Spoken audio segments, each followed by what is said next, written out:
Assalamualaikum warahmatullahi wabarakatuh, teman-teman mahasiswa sekalian. Alhamdulillah sore ini ikut bergabung memberikan gambaran tentang kondisi yang ada di rumah sakit, masalah tentang sistem informasi rumah sakit. Kalau boleh tahu ini jurusannya apa saja ini, Pak? Jurusannya Sistem Informasi Pelayanan Kesehatan. Oh, berarti semua ini ya? Semua alur berarti ya? Iya, ya. Ada yang programnya extension, Heeh. ada yang reguler. Siap, siap, siap, siap. Yang reguler sebagian besar reguler, yang extension sekitar 12 orang. Siap, siap. Ini sudah kelihatan ya screenan saya ya? Ya. Sudah, Mas. Iya, Oh ya, tambahan sedikit Mas Win, ini teman-teman program sarjana S1. Jadi mungkin tatanan konseptual di dalam perkuliahannya lebih dominan daripada praktek, sehingga kita memang butuh banyak inspirasi dari visi dan pengembang seperti Mas Win. Siap, siap, siap, siap.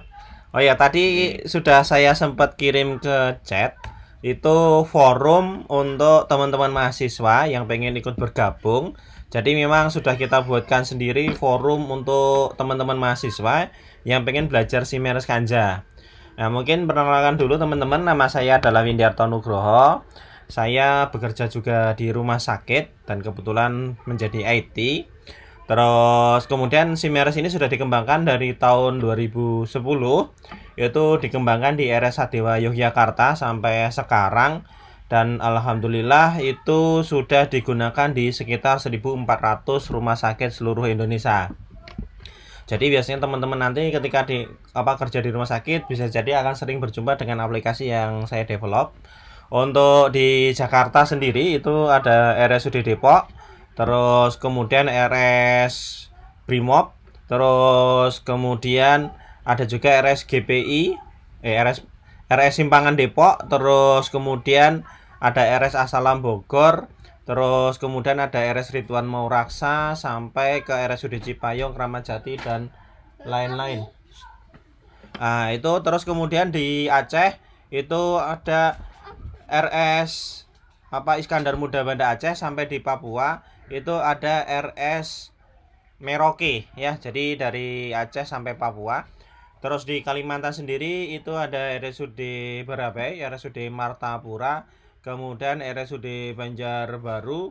Terus kemudian di Sumatera itu dimulai dari Sukadana Lampung, terus Kalianda, terus kemudian sampai ke Bengkulu ada Siva Mana Bengkulu, terus RS Tentara Bengkulu dan lain-lain ya. Jadi kalau disebutkan satu-satu nanti panjang cuma nyebut rumah sakit ya.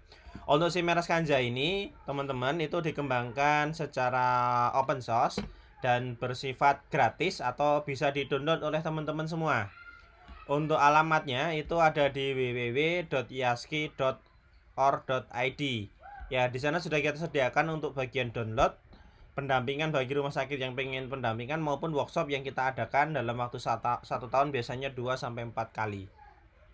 Terus kemudian karena ini sistemnya open source dan berbasis komunitas, kita sediakan grup seperti ini ya. Jadi di kita ada grup mahasiswa. Nah, ini itu updatean terbaru selalu kita infokan di sana. Tujuannya adalah agar teman-teman itu sudah siap ketika masih di bangku kuliah. Jadi selalu kita infokan apa saja yang baru yang ada di rumah sakit. Ini untuk khusus student. Kemudian ada yang memang khusus untuk teman-teman yang sudah bekerja di rumah sakit. Ini ada forum administrator Simeres Kanja Indonesia. Jadi seluruh rumah sakit yang sudah menggunakan Simeres Kanja nanti berkumpul di sini. Kita saling diskusi dari sisi alur maupun yang lain. Jadi dari sisi troubleshooting, pengembangan dan lain-lain. Ya, itu kita diskusinya di sini. Terus kemudian untuk Simeres Kanja ini itu kita coba buka menunya, fitur apa saja yang ada di sananya. Saya tampilkan dulu pamfletnya.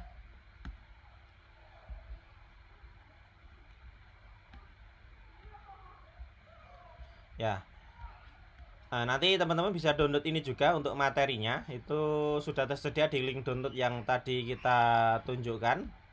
Terus kemudian Untuk Siemens Kanja itu tadi seperti saya sampaikan dikembangkan dari 2010, terus kemudian mulai dirilis sebagai aplikasi yang berbasis open source atau free itu dari 2013. Baru kemudian kita ada kopdar di tahun 2016, kemudian baru dibuat yayasan pada tahun 2017. Jadi karena ini sifatnya nirlaba, kita buat untuk menjadi sebuah yayasan. Ya, yang kita gunakan untuk nanti untuk ketika ada workshop. Terus kemudian fitur-fitur yang ada di Siemens Kanja itu ini di kita itu ada dari registrasi, kemudian tagihan rawat jalan, kemudian rawat inap dan lain-lain, kemudian sampai ke input data via barcode, kemudian ada presensi manajemen dan penggajian rumah sakit. Terus kemudian untuk penggajian rumah sakit itu nanti sampai ke riwayat kepegawaian. Terus kemudian di sana juga sampai ke penggajiannya. Jadi kalau di rumah sakit itu nanti dia mengenal yang namanya penggajian berbasis remun maupun fee for service ya. Nah, itu nanti dipelajari ketika teman-teman menggunakan menu yang ada di C ini. Ya. Terus kemudian ada transaksi inventory obat, BHP medis dan alat kesehatan. Ini untuk teman-teman di bagian farmasi. Jadi dari teman-teman bikin pengajuan ke manajemen sampai nanti bikin surat pemesanan, sampai barang itu datang dan nanti langsung dicatatkan menjadi daftar hutang yang ada di rumah sakit. Ya. Ini ada di bagian D. Terus kemudian di transaksi barang non medis itu sama seperti yang ada di transaksi tadi yang di bagian B. Itu dari pengajuan, permintaan sampai stok onam dan rekapan. Nanti kita lihat fitur-fiturnya ya.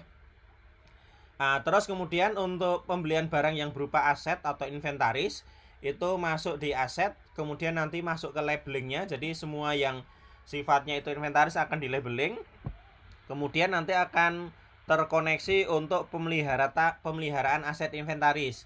Jadi ketika ada pembelian barang, terus kemudian ada kerusakan barang, itu sudah langsung tercatat di menu yang F ini. Terus kemudian untuk parkir dia juga sudah tersedia di sana menunya. Terus kemudian untuk teman-teman di bagian kasir, manajemen itu kita sediakan di sini yang namanya olah data tagihan rawat jalan dan rawat inap. Yang di dalamnya nanti ada rekapan tindakan dokter, terus kemudian rekapan obat, kemudian sampai ke piutang pasien, kemudian sampai ke payment point dan yang lain-lain yang terkait dengan keuangan. Terus kemudian untuk di rekam medis elektroniknya itu sudah kita sediakan untuk pelaporan-pelaporan yang dia itu laporan baik ke dinas, eksternal maupun internal. Ya, dia dari sensus harian, kemudian sampai ke laporan HAIS, borlostoy, laporan mutu rumah sakit dan lain-lain itu tersedia di sini. Terus kemudian ada keuangan, itu ada tarif dan pelayanan manajemen rumah sakit.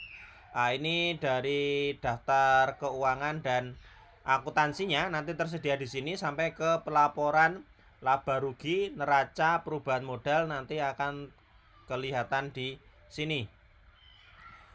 Terus kemudian di situ ada bridging fee claim, terus kemudian ada aplikar, dukcapil dan lain-lain. Dan itu nanti juga langsung terhubung dengan laporan Inasi Bigis, SITB dan Sisrute. Ya, kalau kemudian juga bisa dengan dukcapil walaupun saat ini sedang proses penutupan web service. Jadi pasien datang ke rumah sakit dulu kala itu bisa langsung kita cek nomor KTP-nya, kemudian datanya langsung terambil semua. Ya. Terus kemudian untuk Sisrute itu sistem rujukan antar rumah sakit. Jadi kalau kita di level puskesmas atau di level rumah sakit TPD, ketika kita merujuk bisa langsung kita masukkan di Simeres, dan di rumah sakit rujukan datanya itu sudah langsung keluar di situ. Terus kemudian ada olah data pasien. Nah, olah data pasien ini berisi tentang rekam medis elektronik pasien, dari asuhan keperawatan, asuhan medis, triase dan lain-lain nanti langsung terlihat di sini.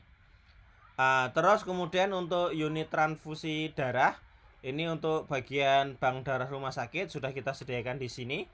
Terus kemudian ada analisa dan dashboard serta infografik. Digunakan untuk teman-teman di bagian manajemen ketika mau melihat dashboardnya. Misalnya kunjungan dokter per poli, kunjungan per dokter, kunjungan per cara bayar dan lain-lain nanti ada di sini. Terus kemudian ada manajemen surat masuk rumah sakit. Nah, manajemen surat masuk ini berisi data-data surat yang dikirimkan dari pihak luar ke rumah sakit maupun yang dari rumah sakit dikirimkan keluar, nanti di-scan kemudian di-upload ke sistem. Terus kemudian di sana itu nanti ada manajemen perpustakaan dan koleksi digital perpustakaan. Jadi rumah sakit itu diwajibkan memiliki perpustakaan. Nah, untuk mengelolanya itu kita sediakan di sini untuk menu manajemen perpustakaan. Terus yang terakhir adalah untuk aplikasi pengaturan yang ada di Simeres-nya. Nah, ini fitur-fitur yang ada di Simeres Kanja. Kurang lebih itu ada sekitar 800 menu yang akan digunakan untuk memanage atau sebagai framework untuk mengelola rumah sakit. Nah, ini fitur yang ada di sana. Kita langsung coba ada di Simeres-nya ya. Ini secara tampilan di Simeres Kanja, saya coba login. Untuk Simeres Kanja ini itu dikembangkan dengan menggunakan aplikasi Java dengan bahasa program Java. Terus untuk tool pengembangannya itu menggunakan NetBeans. Terus selain menggunakan Java, bahasa program yang lain itu menggunakan PHP, kemudian juga menggunakan Delphi. Ya, jadi campuran dari beberapa bahasa. Untuk database-nya itu kita menggunakan database MySQL yang juga bersifat free dan open source juga, ya. Nah, kita menggunakan database-nya MySQL. Terus kemudian kita langsung buka untuk fitur-fitur yang ada di Simeres Kanja dari bagian atas. Ini fiturnya. Di Simeres Kanja itu untuk presensi itu sudah langsung dilakukan di sini. Presensi di Simeres Kanja itu bisa menggunakan ambil muka. Ini untuk ambil mukanya. Bisa juga menggunakan fingerprint yang nanti akan langsung terhubung dengan rekap kehadiran di bagian manajemen. Terus si karyawan itu nanti juga untuk pengajuan cutinya itu bisa langsung dilakukan di sini. Ya, ada pengajuan cuti. Rekap kehadirannya bisa langsung dicek sendiri oleh teman-teman di sini rekap kehadiran. Terus kemudian ada dashboard dan informasi. Nah, di sini ada informasi dashboard bed yang biasanya dipasang di bagian depan rumah sakit untuk menginformasikan kepada pasien berapa jumlah bed yang kosong, berapa jumlah bed yang terisi. Terus kemudian sampai nanti ada dashboard jadwal operasi dan lain-lain. Nah, ini fitur-fiturnya. Digunakan oleh bagian customer service atau di bagian pendaftaran ketika ada pertanyaan bisa langsung dibuka di sini. Termasuk kalau misalnya ada pasien yang ada keluarga pasien yang datang, pengen tahu mengenai informasi pasien berada di mana, itu nanti juga langsung dicek di sini ya. Ini ada penggunaan kamar pasien. Ya, terus kemudian pasar kamar inapnya di sini. Ini nanti kalau misalnya pengen dicek pasiennya berada di mana. Nah, ini tampilannya. Terus kemudian selain itu tadi ada dashboard di sini. Jadi ada yang namanya anjungan pasien mandiri. Anjungan pasien mandiri itu digunakan untuk rumah sakit yang dia itu pengen self service. Jadi si pasien datang, kemudian dia memilih dokternya, memilih poli, kemudian memilih cara bayar. Sehingga tidak perlu ke bagian registrasi, dia sudah langsung dapat nomor bukti pendaftaran, tinggal langsung ke bagian poli. Nah, itu di sini ya. Nah, ini. Terus kemudian ada antrian loket. Bagi rumah sakit yang pengen pasien tetap ngantri ke bagian registrasi, kita sediakan juga untuk antrian loket. Terus kemudian ada antrian poli. Terus kemudian ada antrian apotek. Kemudian ada lagi antrian patologi klinis untuk laboratnya. Kemudian antrian radiologi. Kemudian juga nanti ada untuk penyerahan resep rawat jalan. Jadi untuk penyerahan resepnya itu di bagian farmasi tidak lagi menggunakan tanda tangan kertas, tetapi langsung diambil fotonya. Nah, nanti kita tunjukkan ya. Nah, untuk menu selanjutnya di bagian atas ini ada registrasi, ada IGD, kemudian ada laboratorium, radiologi, farmasi, kemudian ada rawat inap, rawat jalan ya. Nah, ini di bagian atas. Kemudian menu selanjutnya kita overview dulu sebelum nanti kita demokan untuk fitur-fiturnya. Ini ada di bagian sini menu. Nah, ini menu yang di bagian A tadi yang saya ceritakan karena di pamfletnya tadi tidak terlalu detail. Nah, ini tampilan secara detail. Di dalamnya ada informasi kamar, jadwal praktek, kemudian sampai nanti rujukan masuk dan keluar, sampai nanti ke pemeriksaan labora dan pemeriksaan radiologi, deposit pasien serta perkiraan biaya ranap ya.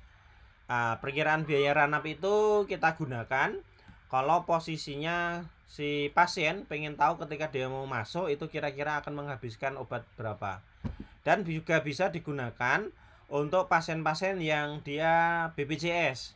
Jadi dari yang rumah sakit itu pengen tahu dulu untuk di bagian case manager ketika ada pasien masuk itu kira-kira dengan diagnosa A misalnya itu nanti akan keluar total biaya yang akan dibayar oleh BPJS berapa ya.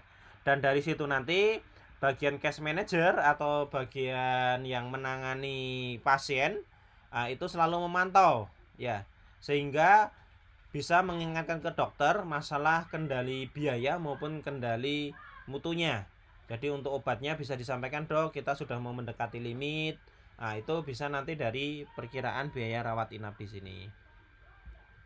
Tadi terus kemudian ada input data via rawat jalan, rawat inap via barcode. Terus kemudian ada untuk presensi dan kepegawaian. Nah, ini untuk teman-teman nanti yang dia sampai di bagian HRD itu nanti yang akan digunakan adalah fitur yang ada di sini. Terus kemudian di sini juga nanti untuk pengaturan jadwal pegawai sudah langsung dilakukan di SIM RS. Ya. Ini sebagai contoh. Terus kemudian kalau sudah kita cetak. Nah, ini tampilannya. Nah, ini yang melakukan adalah kepala ruangannya. Untuk presensinya langsung dilakukan oleh kepala ruangan. Terus kemudian penjadwalan yang ada di sini ini terikat untuk jadwal petugasnya. Ketika dia tidak sesuai dengan jadwal yang dibuat di sini, secara otomatis presensi dia akan ditolak. Nah, jadi ketika ada yang tukar jadwal itu wajib dia konfirmasi ke kepala ruangan untuk dikonfirmasi perubahan jadwal sehingga dia bisa presensi. Tujuannya apa? Tujuannya karena presensi ini erat kaitan itu dengan tunjangan harian. Dan kemudian juga terkait dengan hukuman bagi yang keterlambatan ataupun yang tidak masuk kerja. Ya, itu nanti efeknya ke jumlah total insentif atau total tunjangan harian yang harus dibayar rumah sakit. Jadi kalau tidak tidak tertib, kadang berantem antara karyawan dengan manajemen gara-gara si karyawan merasa menggantikan temennya tapi di penjadwalan itu tidak tertulis, sehingga kita tertibkan dengan jadwal tadi. Terus kita coba cek. Nah, ini di sini untuk pengajuan cuti. Untuk pengajuan cuti itu nanti itu yang tadi dari atas ini si user masukinnya dari sini. Terus kita menyetujuinya dari pengajuan cuti yang ada di sini ya. Kemudian ini nanti juga langsung masuk ke bagian HRD untuk rekapan jumlah cuti karyawan, nanti langsung masuk di sana ya, dan langsung memotong jatah cuti dalam waktu 1 tahun ya. Terus untuk rekapan kehadiran tampilannya seperti ini, saya cari di bulan 6. Terus kemudian cetakannya seperti ini ya. Ini kehadiran dalam 1 bulan, nanti langsung kelihatan untuk pagi berapa, siang berapa, malamnya berapa kali, tepat waktunya berapa kali, kemudian masuknya toleransi. Nah, ini nanti bisa kita atur Jadi kalau keterlambatan itu dia masuk di toleransi 1, terlambat 1 atau terlambat 2. Terus jumlah keterlambatan dalam 1 bulan dia kelihatan di sini. Kemudian durasi masuk dalam 1 bulannya dia akan kelihatan di sini. Terus kemudian jumlah wajib masuk dalam 1 bulan dia juga kelihatan di sini. Di sini akan langsung tertulis untuk persentase kehadirannya. Ya, persentase kehadiran si karyawan nanti akan langsung terlihat di sini. Durasi yang ada di sini nanti digunakan oleh teman-teman manajemen dalam masalah untuk jumlah ketetapan jam dalam 1 bulan. Karena dari Disnaker untuk instansi atau untuk rumah sakit yang dia sistemnya berbasis shift itu memiliki waktu yang distandarkan itu harus maksimal 173 jam dalam 1 bulan untuk lama kerjanya. Ketika dia lebih dari 173 jam, maka jumlah jamnya itu dijadikan lemburan ya. Jadi untuk teman-teman di rumah sakit nanti ada durasi di sini maksimal 170 berapa jumlah jamnya. Nanti kalau misalnya ada kelebihan bisa dikonversi menjadi jumlah lembur. Nah, ini untuk presensinya. Terus kemudian untuk kepegawaiannya, untuk penggajiannya itu di sini ada di dalam menu kepegawaian dan gaji. Ini menunya di dalamnya ada banyak. Kalau kita buka seperti ini. Nah, untuk menu penggajian ini kita bisa menggunakan sistem remun, juga bisa menggunakan sistem tunjangan, juga bisa menggunakan sistem fee for service ya. Kalau sistem remun itu basisnya dia adalah insentif. Kemudian dia ada persentase dari entah dari pendapatan rumah sakit yang bersih ataupun kotor atau dari yang lain, yang nanti akan dibagi ke karyawan secara adil berdasarkan indeks-indeks yang dimiliki oleh karyawan. Nah, untuk modelnya pembagiannya seperti ini. Sebagai contoh misalnya ada nilai nominal 7 miliar, 5%-nya dibagi untuk diberikan kepada karyawan, sehingga karyawan nanti berebut sebanyak 350 juta itu diperebutkan oleh teman-teman di dalam satu rumah sakit ya, berdasarkan indeks masing-masing, bisa dalam indeks satu rumah sakit atau dalam satu departemen, nanti tergantung pengaturannya. Terus kemudian untuk pembagiannya itu berdasarkan indeks. Untuk indeksnya bisa kita lihat di data kepegawaian. Ini ada data pegawai. Terus indeks yang tersedia ada di sini. Ini terdiri dari 10 indeks. Dari pendidikan itu dibedakan antara S1, S2, S3 dan lain-lain. Terus kemudian indeks masa kerja. Terus kemudian jenjang jabatan. Terus kemudian evaluasi kinerja sampai ke pencapaian kinerjanya. Nanti kurang lebih total indeksnya seperti ini. Nah, untuk perhitungannya itu menggunakan teori pairwise comparison. Terus kemudian indeks dia dibandingkan indeks dalam satu rumah sakit atau dalam satu departemen tergantung pengaturan, dikalikan dengan nilai total yang tadi disediakan yaitu 355 juta. Terus kemudian di sini nanti ini masuk potongan gaji. Terus kemudian ada tunjangan-tunjangan, ada jasa lain sampai ke penggajiannya. Nah, penggajiannya tampilannya seperti ini. Ini nanti kalau kita mau nyetak slipnya tinggal diklik seperti ini. Ini slipnya.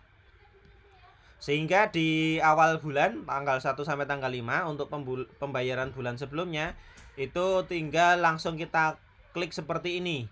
Dan ini otomatis sehingga tidak lagi menghitung menggunakan Excel atau menghitung secara manual. Jadi sudah langsung keluar di sini.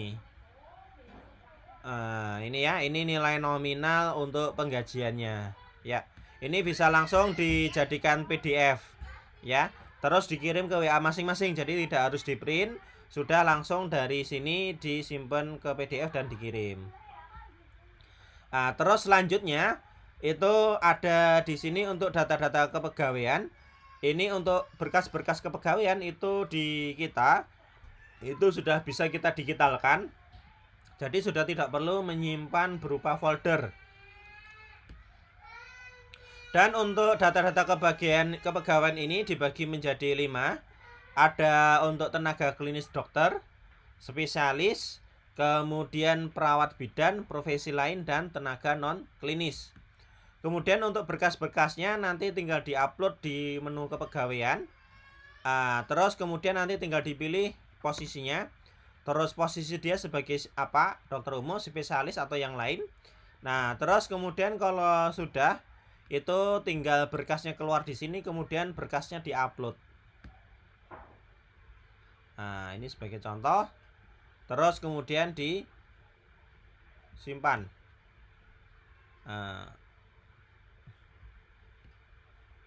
Nah, ini contohnya. Nah, nanti ketika butuh tinggal kita buka. Jadi pencarian ketika proses akreditasi tidak lagi menggunakan kertas, tidak ditunjukkan ke surveyornya berupa kertas, tapi langsung diklik di sini dicari namanya siapa. Begitu ketemu tinggal diklik. Nah, sehingga langsung keluar tampilannya seperti ini. Jadi ketika ada kebutuhan untuk pencarian berkas pegawai, sudah tidak menggunakan pencarian di folder lagi, tapi langsung mencari di data SIMRS yang sudah di-scan. Terus kemudian selain ada berkas-berkas kepegawaian, untuk riwayat jabatan dia juga sudah masuk di sini. Riwayat pendidikan dia juga sudah masuk di sini.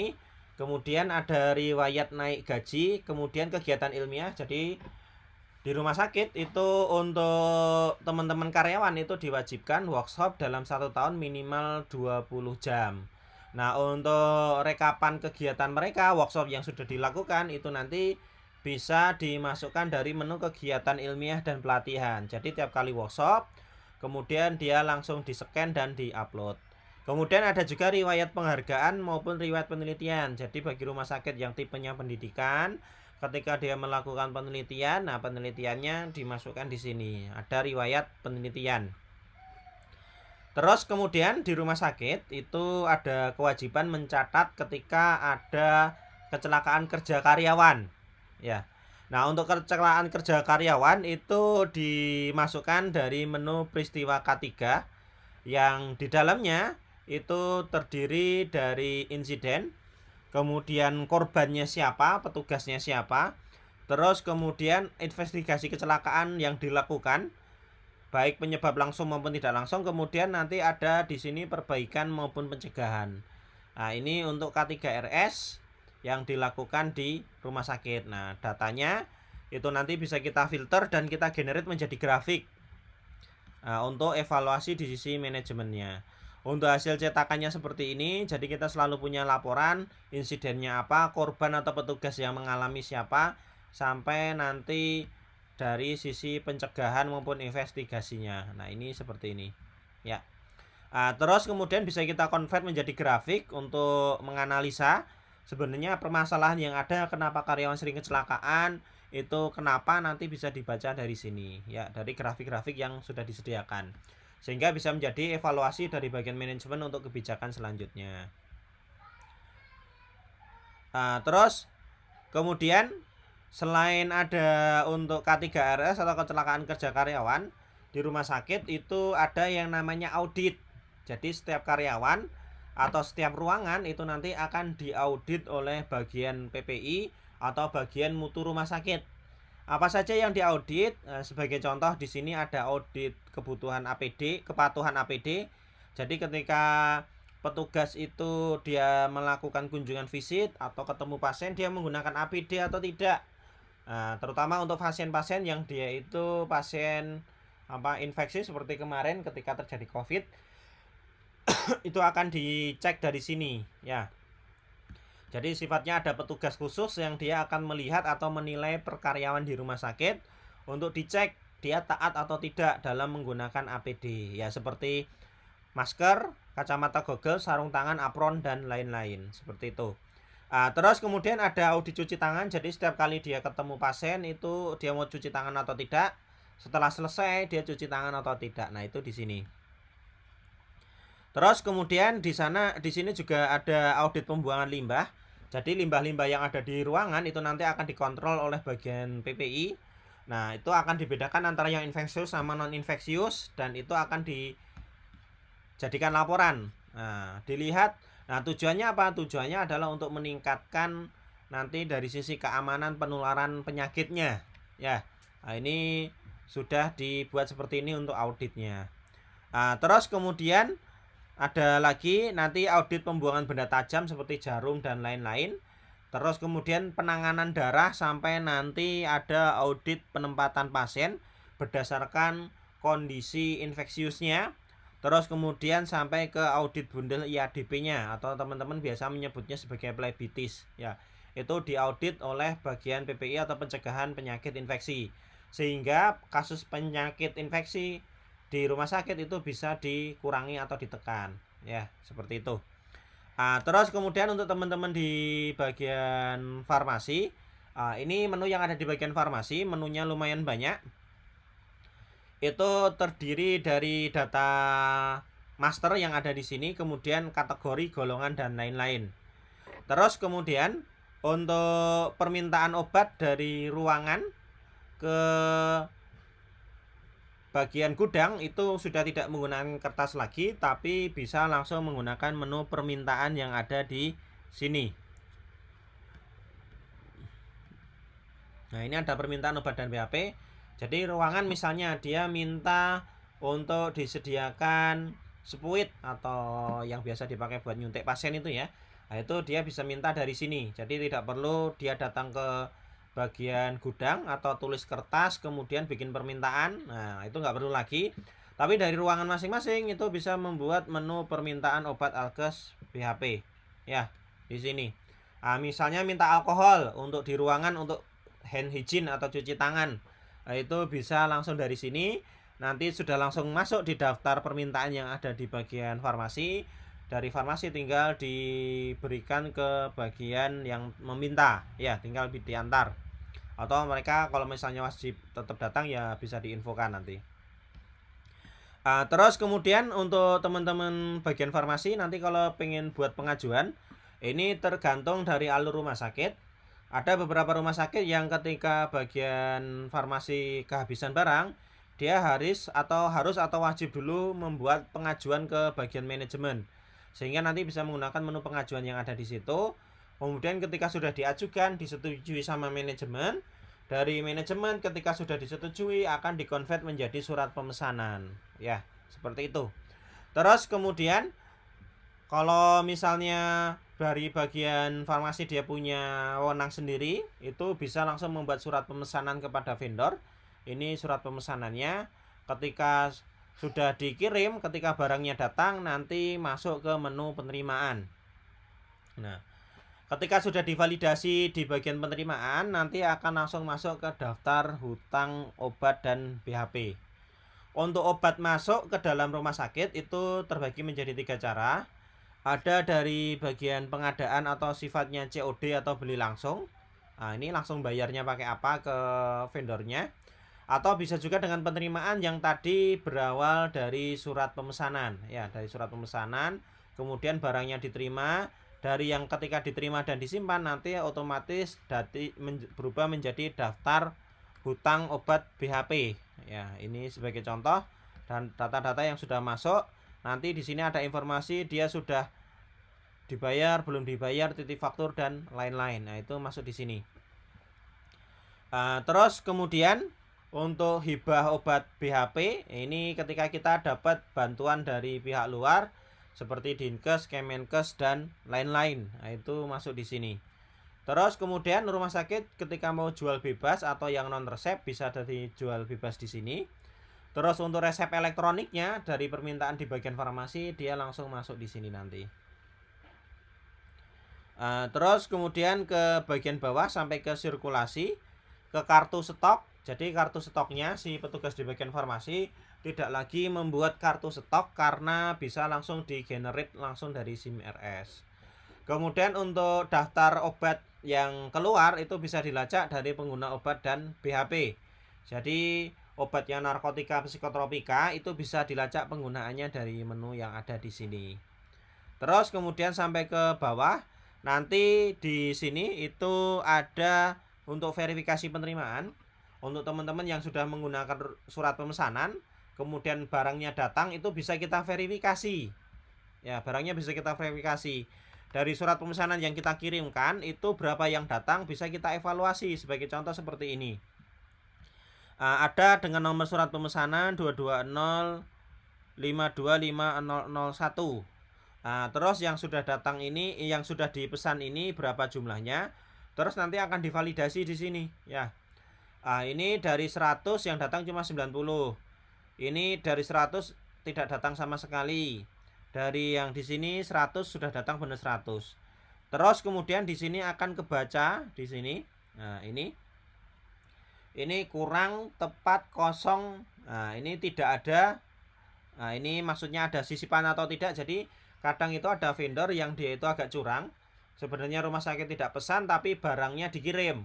Ya, sehingga ada rumah sakit yang ketika dia tidak punya sistem kontrol seperti ini, tidak tahu bahwa sebelumnya dia tidak pesan barang itu, sehingga tetap saja dibayar. Dan ini menjadikan loss. Sehingga kita buatkan aplikasi seperti ini untuk validasi, nanti akan kelihatan di sini. Ini ada sisipan atau tidak. Dan ini akan mengukur kepatuhan vendornya, berapa persen dia. Nah, ini ada 70%. Nanti di bawah sini bisa kita filter berdasarkan supplier, petugas jaga dan lain-lain. Di sini akan kelihatan nih rata-rata pengiriman berapa hari, ketepatan pengiriman berapa persen, terus jumlah fakturnya berapa. Nilai nominalnya juga akan terlihat di sini. Untuk teman-teman di farmasi yang untuk obat yang dia jarang keluar atau mungkin hanya pesanan dokter, sementara dokter pesan tidak pernah digunakan, itu kita sudah sediakan yang namanya obat Alkes BHP tidak bergerak. Jadi dead stock atau stok mati di bagian farmasi itu bisa kita tampilkan di sini. Jadi tidak ada istilah barangnya kadaluarsa atau barangnya menumpuk di gudang. Nah, ini bisa dipantau, dilaporkan ke pemilik rumah sakit atau ke direktur bahwa ada barang yang sudah selama 3 bulan tidak keluar atau 6 bulan tidak keluar, sehingga nanti bisa memaksa dokter itu untuk menggunakan obat yang sudah dipesan sebelumnya. Nah, ini dari sini. Terus kemudian di fitur berikutnya, di sini ada stok, ada transaksi barang non medis. Kalau tadi itu barang-barang yang bersifat obat BHP Alkes, kalau ini adalah barang-barang habis pakai yang dilewatkan logistik. Ya. Jadi beli tisu, beli kertas, kemudian beli sabun atau yang lain, nah itu langsung dari sini ya. Untuk manajemennya, stoknya ada di sini. Sama seperti tadi, terdiri dari pengajuan, surat pemesanan, kemudian sampai barang datang itu menggunakan pembelian atau pengadaan, terus kemudian menggunakan penerimaan barang non medis untuk obat, untuk barang yang dia sifatnya pemesanan ya, menjadi daftar hutang langsung. Kemudian ada juga hibah obat Alkes BHP. Jadi kemarin ketika kondisi Covid itu rumah sakit itu banyak banyak bantuan berupa handscoon atau berupa berupa minuman kaleng susu beruang ya. Nah, itu dia dimasukkan di sini karena sifatnya hibah. Terus kemudian sampai ke bawah tadi ada validasi penerimaan non medis. Nah, seperti itu. Terus kemudian kita lanjut untuk pembelian aset inventaris. Nah, untuk pembelian aset inventaris itu tersedia di sini. Jadi untuk pengajuan aset inventaris dari ruangan nanti di sini ada menu pengajuan aset inventaris. Kemudian kalau sudah nanti ketika ada pembelian aset inventaris nanti langsung dari sini. Nah, ini pembelian aset inventaris. Kemudian ada juga penerimaan aset inventaris yang kita sifatnya membuat surat pemesanan, barangnya datang dan kita terima menjadi daftar hutang, nanti langsung masuk di sini dan langsung terhubung dengan keuangan rumah sakit. Nah, untuk aset-aset yang sudah dibeli nanti akan dilakukan labeling oleh bagian pemeliharaan aset inventaris. Di sini ada data inventaris. Kemudian akan langsung di-print dijadikan barcode. Nah, di barcode-nya ini nanti itu tinggal di print, ditempel di setiap alat yang ada di rumah sakit yang sifatnya aset inventaris. Terus kemudian ketika ada peminjaman dari bagian ke bagian, harapannya teman-teman rumah sakit sudah langsung menggunakan menu peminjaman yang ada di sini, sehingga barang pindah ataupun hilang itu bisa dilacak. Dia keluarnya dari mana, siapa yang mengeluarkan, siapa yang meminjam. Nah, itu udah langsung kelihatan di sini. Terus kemudian ketika ada barang-barang yang rusak, nanti karyawan rumah sakit itu bisa membuat permintaan perbaikan inventaris dari aset inventaris yang sudah dibuat tadi. Nah, ini nanti tinggal dicari deskripsi kerusakannya apa, yang meminta siapa. Ya. Terus kemudian untuk teman-teman di bagian IPSRS yang melakukan perbaikan, nanti dia tinggal buka menu perbaikan inventaris. Nah, dari daftar inventaris yang diminta tadi itu nanti tinggal dicari oleh usernya untuk diperbaiki. Terus kemudian begitu sudah disimpan, nanti akan terupdate status di data inventarisnya bahwa sudah diperbaiki. Terus kemudian selain ada tadi untuk perbaikan, ada juga pemeliharaan untuk jadwal rutin pemeliharaan aset inventaris seperti kalibrasi alat atau jadwal maintenance bulanan. Itu nanti masuk di pemeliharaan inventaris. Terus kemudian untuk pemeliharaan gedung itu nanti juga langsung masuk di sini. Ya. Untuk aset inventaris juga langsung masuk. Kemudian untuk teman-teman di bagian kesehatan lingkungan itu nanti sudah kita sediakan untuk pemakaian air PDAM, pemakaian air tanah, tadi limbah padat B3 medis, limbah padat domestik maupun mutu air limbah. Dan juga untuk pest control nanti masuk di sini. Ya, ini untuk pest controlnya. Terus kemudian untuk manajemen parkir juga sudah kita sediakan di sini di Simeres. Terus kemudian tadi yang terkait dengan tindakan, terus kemudian fee for service dokter, kemudian untuk obat penggunaan per poli, per cara bayar dan lain-lain nanti masuk di sini. Kemudian rekapan kasir, pembayaran per akun bayar atau di sisi keuangan atau bendaharanya nanti ada di menu yang ada di sini. Ya, seperti ini. Termasuk depositnya, payment point-nya, pembayaran per akun piutang, nah itu masuk di sini. Ya, pembayaran per akun bayar, piutang per akun piutang masuk di sini.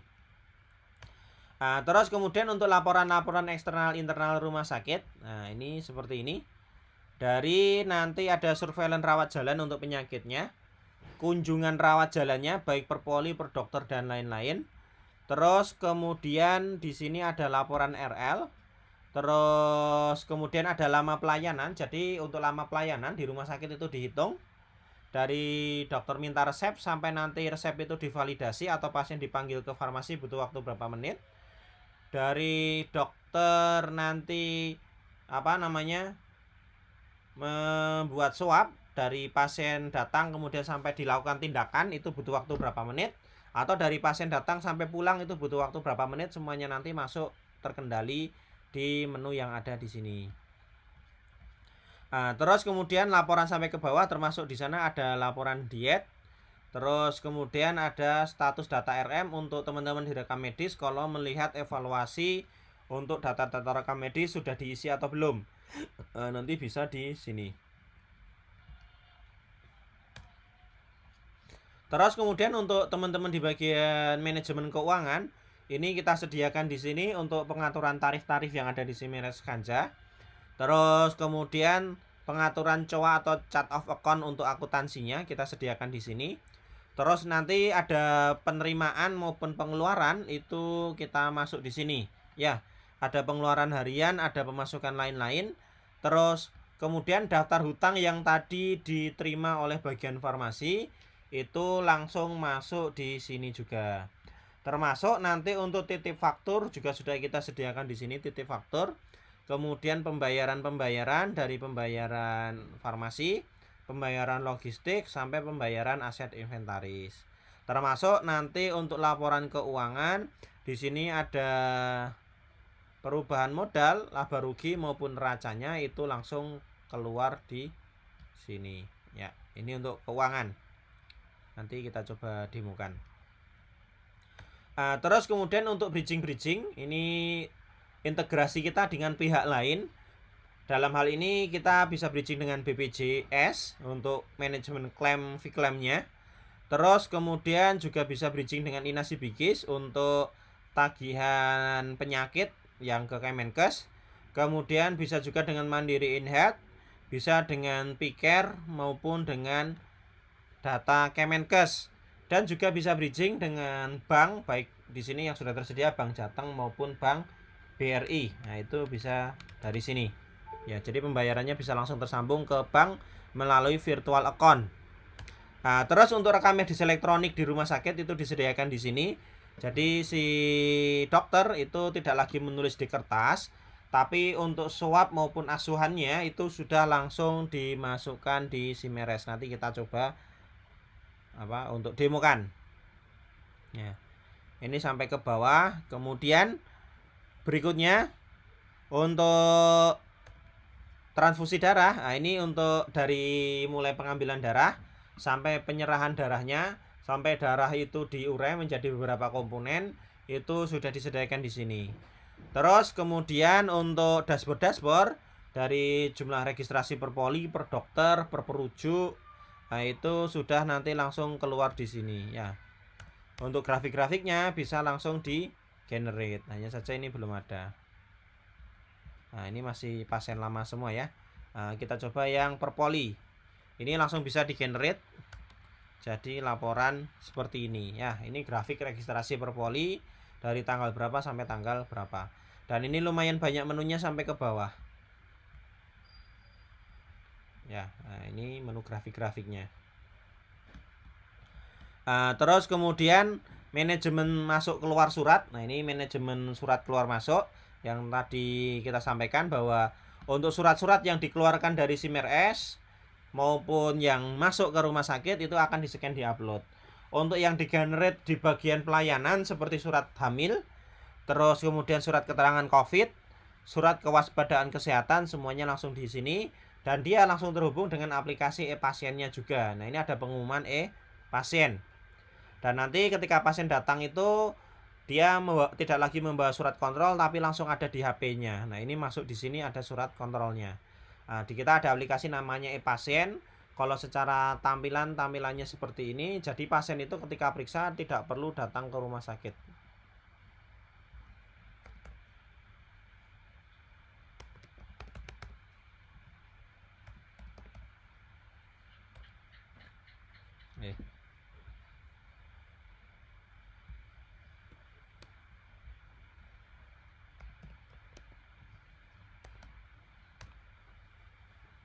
Nah, ini tampilan e-pasien kita ya. Jadi nanti si pasien bisa langsung daftar dari sini.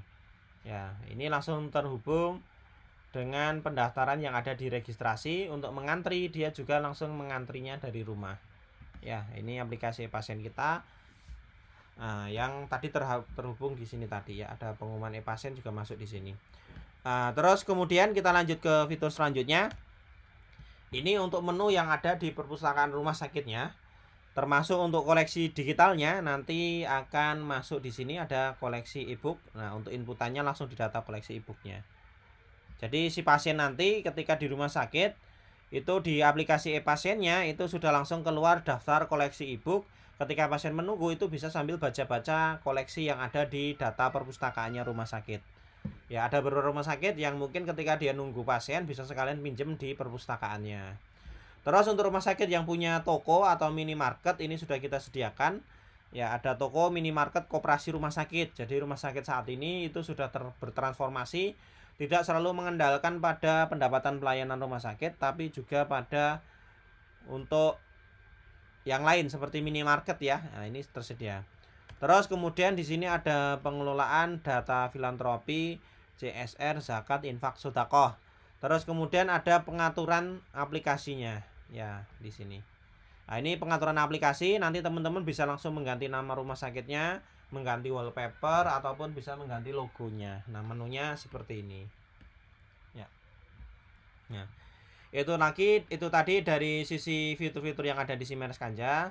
Mungkin kita coba demokan singkat mengenai alur yang ada di rumah sakit. Kita mulai dari registrasi. Nah, teman-teman di bagian registrasi nanti yang pertama kali dibuka adalah menu ini. Terus kemudian akan dipilih data pasiennya untuk yang pasien lama. Untuk pasien baru nanti bisa langsung dibuat dari sini ya. Nah, ini pasien baru, pasien lama dari sini. Ini saya pilih Windiarto. Terus saya pilih dokter dituju siapa. Terus polinya poli apa. Nah, saya simpan. Ya. Nah, terus kemudian untuk pasien lama, kalau yang sudah punya kartu nanti bisa langsung di-scan di sini di bagian nomor rekam medis. Untuk kartunya bisa dicetak dari menu data pasien. Terus kemudian ini tinggal dicetak kartu pasien, ya. Jadi seperti ini ada barcode-nya nanti.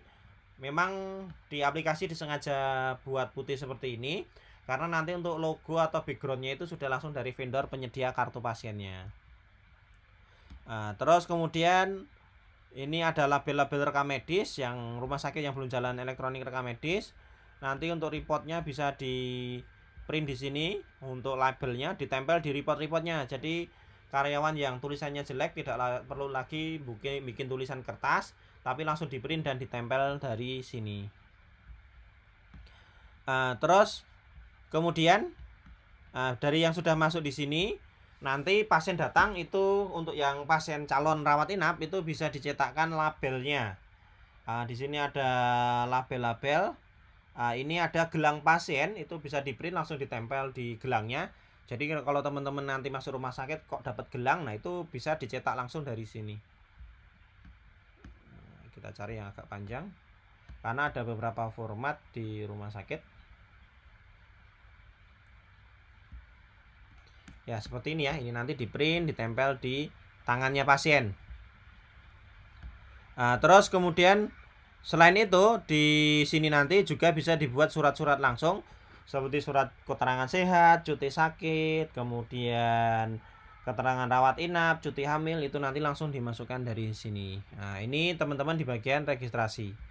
Ya, menu yang ada di sini ini nanti tergantung dari hak akses yang kita berikan.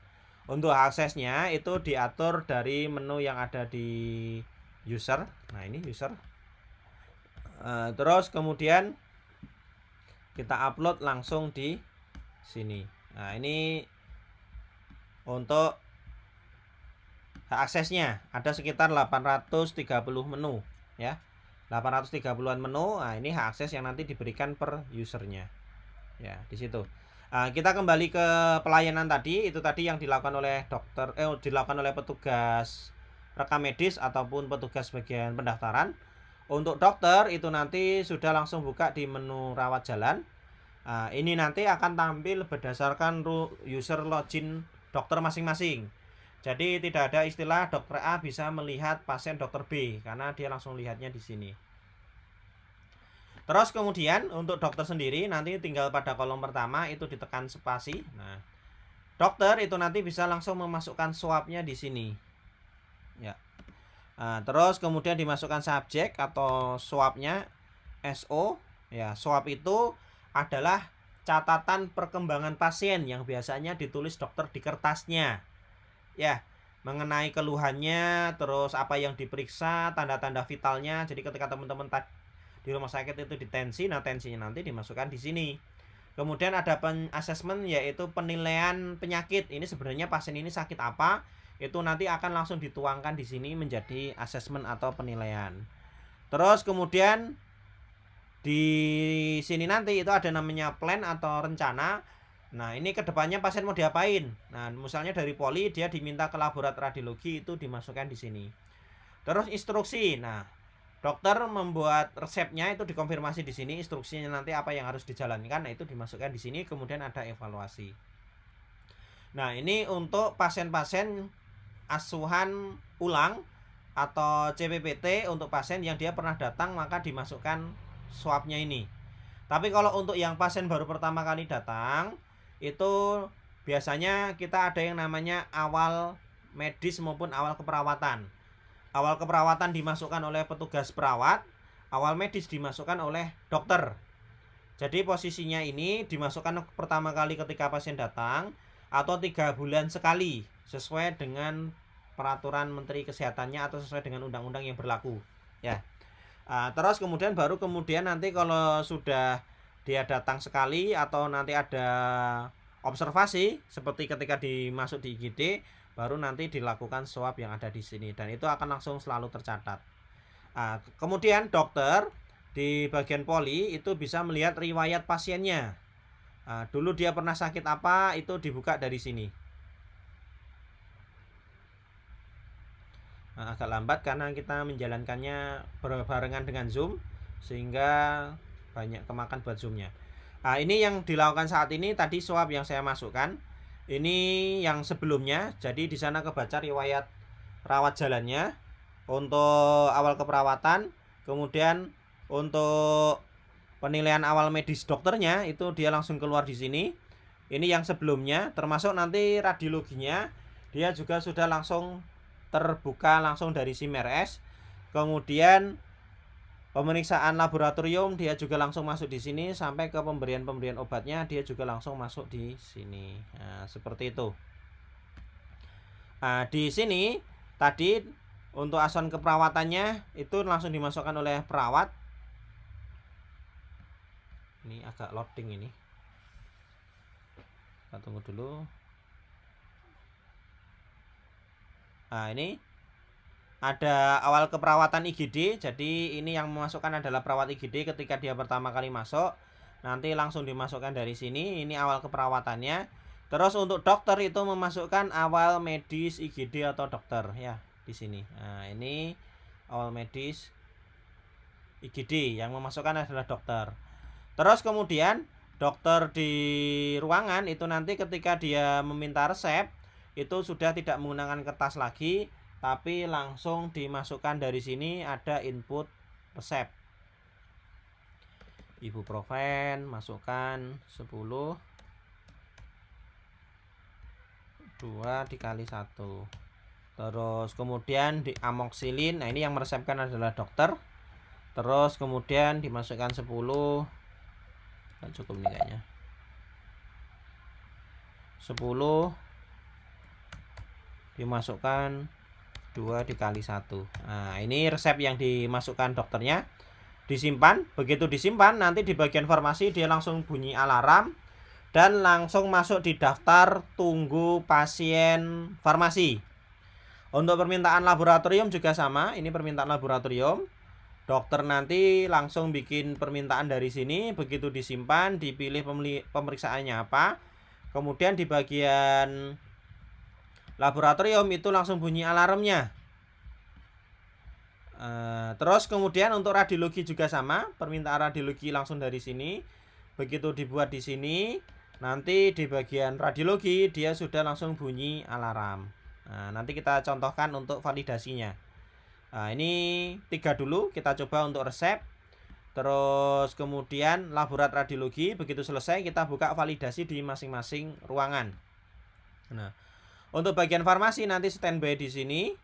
Terus ada data resep, ini menampilkan tadi yang diminta oleh dokter di bagian poli. Agak lama karena ini kemakan ini ya, kemakan zoomnya karena share screen jadi agak berat. Ini daftar yang diminta dan menu ini itu akan bunyi per 1 menit sekali. Dia mengevaluasi ada yang belum divalidasi atau tidak. Begitu ada yang belum divalidasi atau belum keluar jam validasinya, dia akan bunyi alarm. Ya, nanti kita coba dengarkan. Kalau dia sudah saatnya bunyi, nanti akan bunyi. Dan apa yang dilakukan dokter tadi, itu dia akan dihitung waktu tunggunya dari dokter meminta permintaan farmasi sampai kemudian divalidasi. Bunyi alarmnya seperti itu tadi. Dan di bagian ruang farmasi itu juga langsung terhubung dengan daftar antriannya. Tampilannya seperti ini. Ini saya buka pakai browser yang lain aja biar tidak terlalu berat. Firefox. Ini.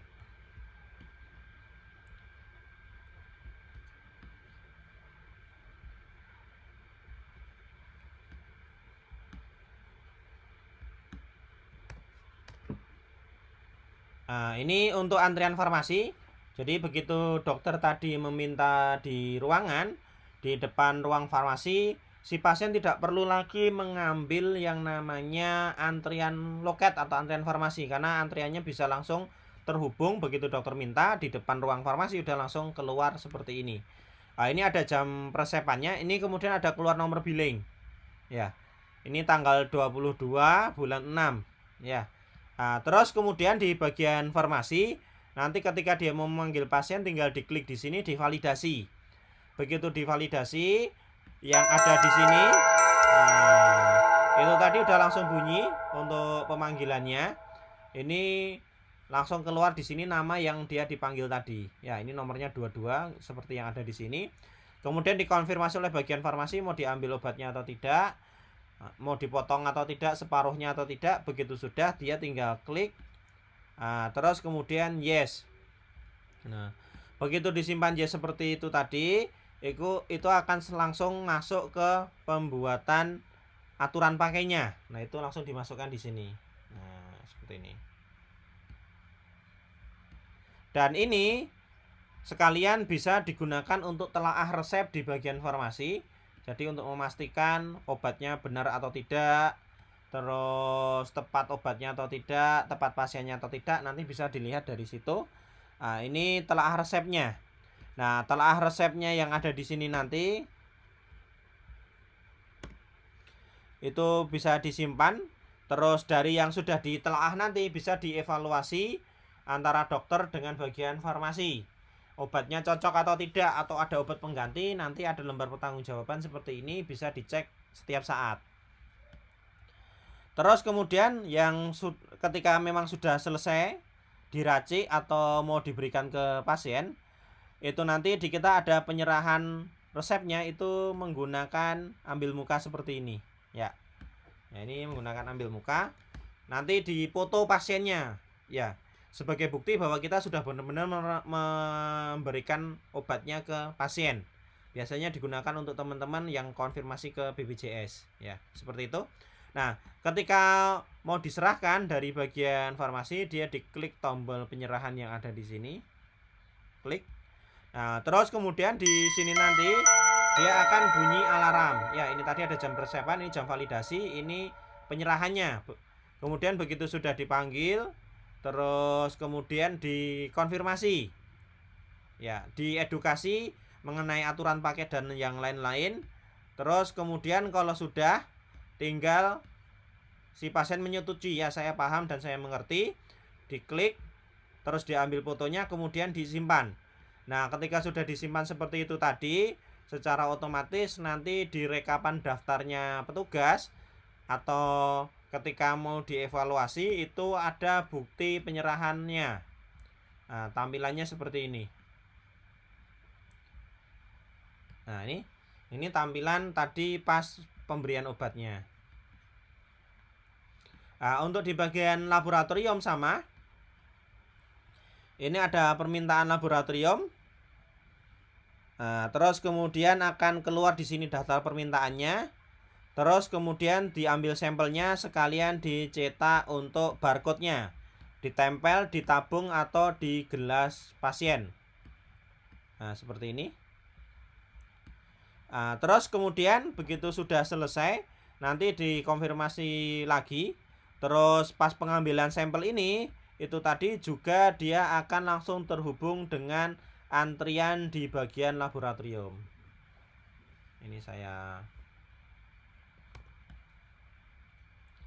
klik, saya buka dari sini lagi. Nah, ini antrian laboratorium dan sifatnya itu sama seperti yang ada di bagian farmasi tadi, dia akan bunyi alarm saat ada yang meminta. Sehingga di bagian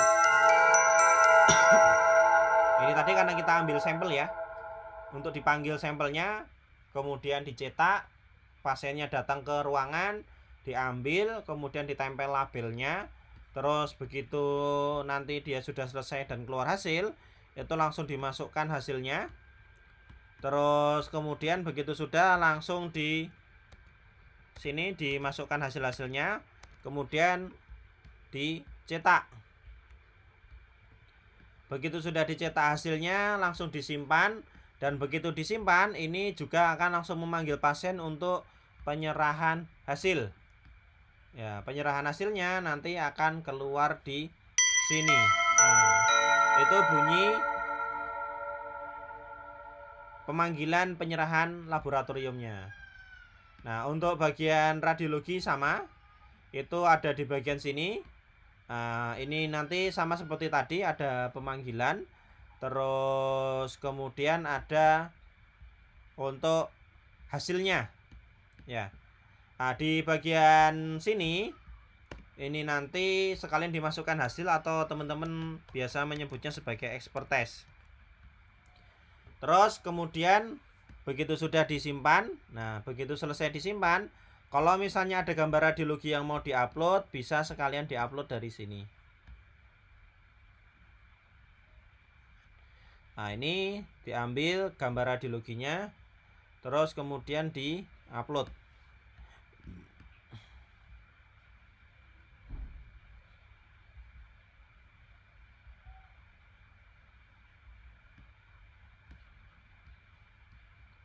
Radiologi. Saya ambil packnya, terus saya ambil. Nah, ini saya simpan. Nah, ini gambar radiologinya di sini. Nah, begitu sudah selesai divalidasi semua, dokter di Poli bisa langsung melihat hasil yang sudah dimasukkan tadi di riwayat pasien. Nah, ini dimasukkan riwayat perawatan tadi.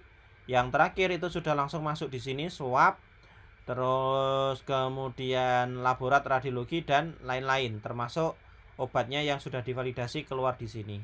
Nah, pasien nanti ketika dia ke kasir, pada bagian kasir tinggal ditekan spasi di kolom ketiga dan bisa langsung dibayar di sini. Misalnya untuk pembayarannya menggunakan Bank DKI 200.000. Terus sisanya itu menggunakan Bank BRI 235141.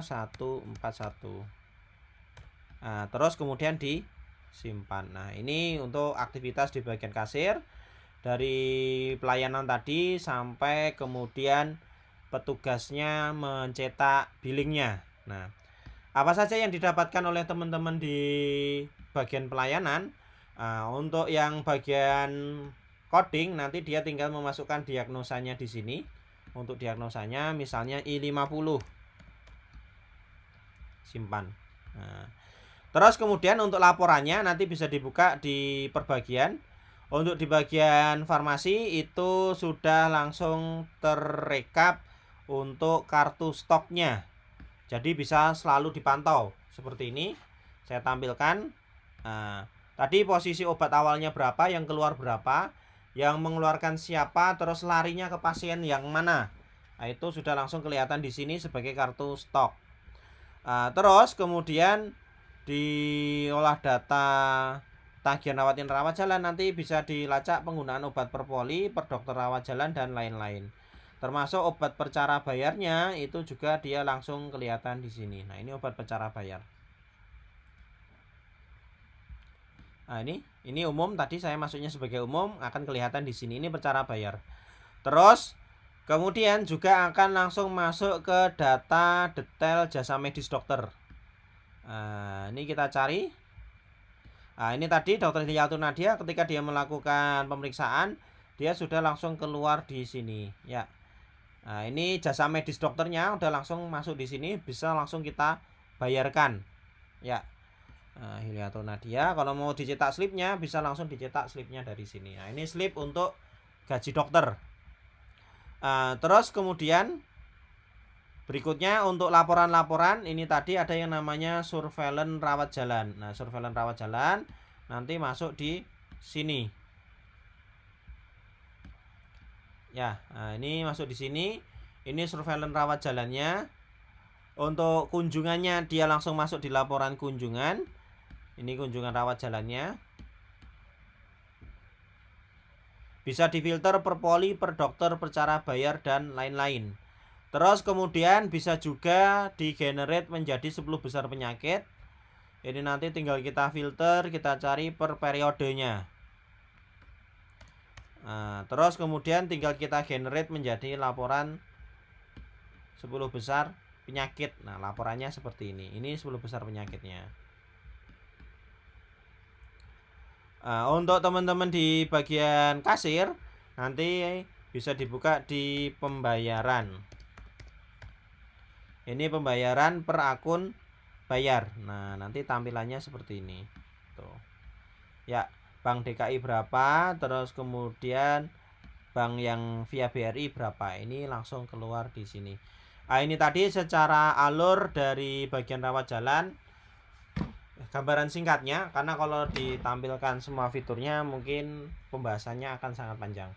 Mungkin dari saya itu yang bisa saya sampaikan, Pak Agus.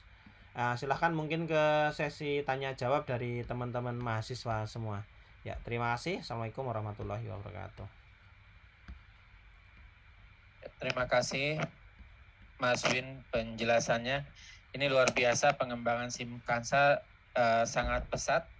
Dari yang disampaikan tadi bahwa sudah ada 800 menu yang bisa dikembangkan, dipakai, dipergunakan oleh setiap rumah sakit.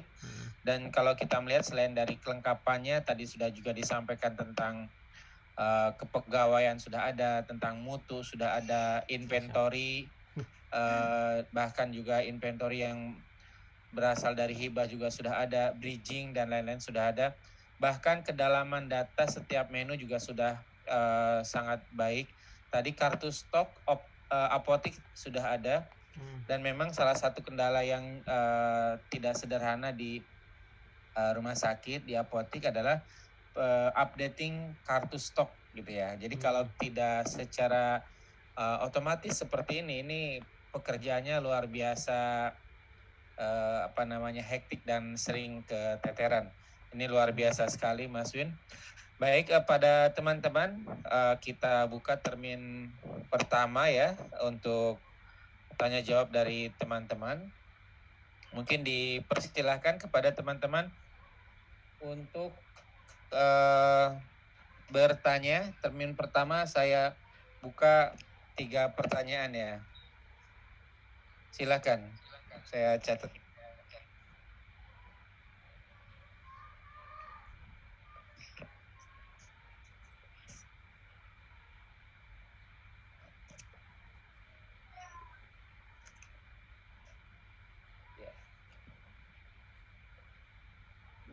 Nabila pertama mungkin sebentar saya lihat dari absen dulu. Anissa, kemudian Nabila, kemudian Namira. Silakan.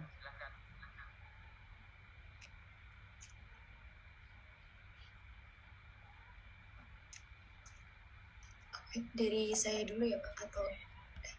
Ya. Oke, baik. Saya Anissa. Sebelumnya perkenalkan Pak Win. Saya Anissa. Sebelumnya mohon maaf kalau tadi sudah sempat disinggung, tapi saya ingin bertanya terkait interoperabilitas Simkansa ini dengan sistem lain. Itu kira-kira bagaimana ya Pak? Apakah sudah ada? Ya. Kalau untuk interoperabilitas kita tadi seperti yang saya sampaikan tadi kan di kita sempat kita tunjukkan masalah bridging dengan Vclaim ya. Itu adalah salah satu bentuk interoperabilitas. Kita dengan Vclaim, kita dengan dengan iClaim, dengan iClaimnya Kemenkes. Kemudian juga dengan Mandiri InHealth. Nah, itu interoperabilitas kita. Terus kemudian ini sedang kita proses uji coba di 2 rumah sakit, yaitu di RSUD Cipayung maupun RSUD Kramat Jati. Jadi teman-teman kalau periksa ke kedua RS tersebut, misalnya dari RSUD Cipayung kemudian dirujuk ke RSUD Kramat Jati, data-data teman-teman itu bisa langsung terintegrasi. Jadi ketika teman-teman datang ke RS Kramat Jati, itu riwayat perawatan teman-teman yang berada di RSUD Cipayung itu bisa langsung dilihat oleh dokternya. Karena kedua rumah sakit itu sudah saling MOU, kesepakatan bisa saling sharing. Jadi kalau ada yang perlu dibutuhkan dari masing-masing itu bisa langsung dicek. Nah, nanti kalau teman-teman mau studi banding atau pengen lihat-lihat bisa ke 2 rumah sakit itu yang yang dekat dari Depok ya. Seperti itu. Oke. Ada lagi? Oh ya, baik Pak. Ya. Mungkin saya sedikit konfirmasi kali ya, karena ada beberapa yang saya masih bingung. Kalau terkait yang e-health Kemenkes itu berarti nyambungnya ke SIM RS ya Pak, atau kalau ke InHealth itu tadi itu ke Mandiri InHealth, jadi ke asuransi Mandiri InHealth.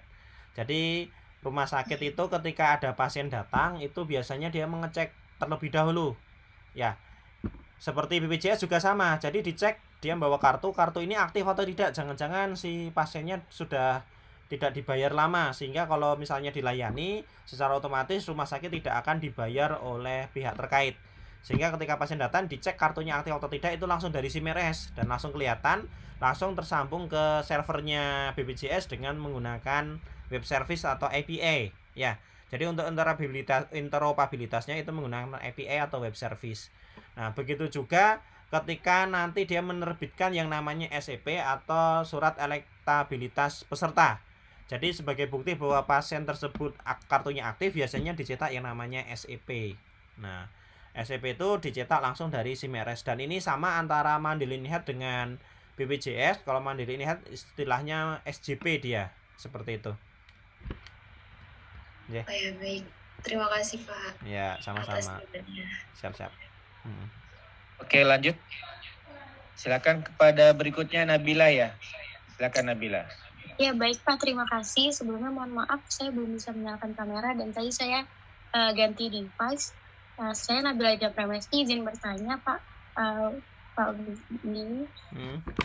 Pertanyaannya adalah bagaimana SIM Zaini dalam melaksanakan pelaporan RL ke Kemenkes. Ya, Pak. Ya. Terima kasih. Ya. Kalau laporan RL tadi bisa dilihat langsung di menu yang I tadi ya, beberapa laporan RL sudah kita generate di sana, jadi langsung bisa dibuka. Tapi kalau untuk masalah integrasinya, karena memang dari Kemenkes sendiri belum membuka akses interoperabilitas ya. Jadi sementara itu yang disediakan itu hanya rujukan, terus ketersediaan kamar rumah sakit yang istilah kita namanya siranap, sama data tuberkulosis. Jadi begitu pasien datang, ketika dideteksi pasti ini sakitnya tuberkulosis, nanti bisa disimpan langsung masuk ke data Kemenkes. Tapi kalau dari sisi pelaporan RL itu sampai saat ini memang masih manual karena belum menyediakan untuk laporan integrasi RL-nya. Seperti itu. Silahkan. Ya, baik. Terima kasih banyak Pak Binjar. Ya, sama-sama. Ya. Oke, lanjut Namira, silakan Namira. Baik Pak, perkenalkan nama saya Namira Nanda.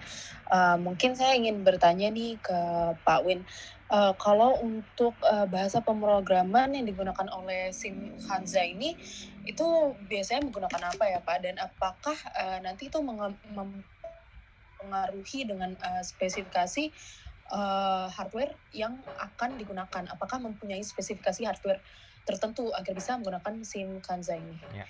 Terima kasih. Ya, untuk SIM-RS Kanza ini seperti yang saya sampaikan tadi, kita menggunakan bahasa Java, terus kita mix dengan PHP, kemudian dengan DLP, JavaScript dan lain-lain. Jadi memang gabungan. Karena ketika kita mengerjakan di rumah sakit ternyata tidak bisa diselesaikan dengan hanya satu bahasa program karena masing-masing punya kelemahan dan kelebihan sendiri. Terus kemudian masalah spesifikasi hardware itu nanti tergantung dari model aplikasi yang di-develop sebenarnya. Nah, kalau SIM-RS Kanza ini kan berbasis desktop. Nah, kenapa kita memilih berbasis desktop? Karena kita menginginkan dari sisi hardware-nya agar dia bisa ditekan. Nah, kenapa kok bisa ditekan? Karena kita sudah bedakan antara yang ada di klien dan di server. Jadi, database itu kita disimpan di server. Kemudian untuk aplikasi itu ditanam di klien. Nah, nanti walaupun secara update tetap bisa kita replikasi lewat jaringan atau lewat sinkronisasi, tapi pada intinya aplikasi ditanam di masing-masing komputer yang ada di klien. Dengan seperti itu sehingga pekerjaan dari servernya maupun jaringannya itu terbagi.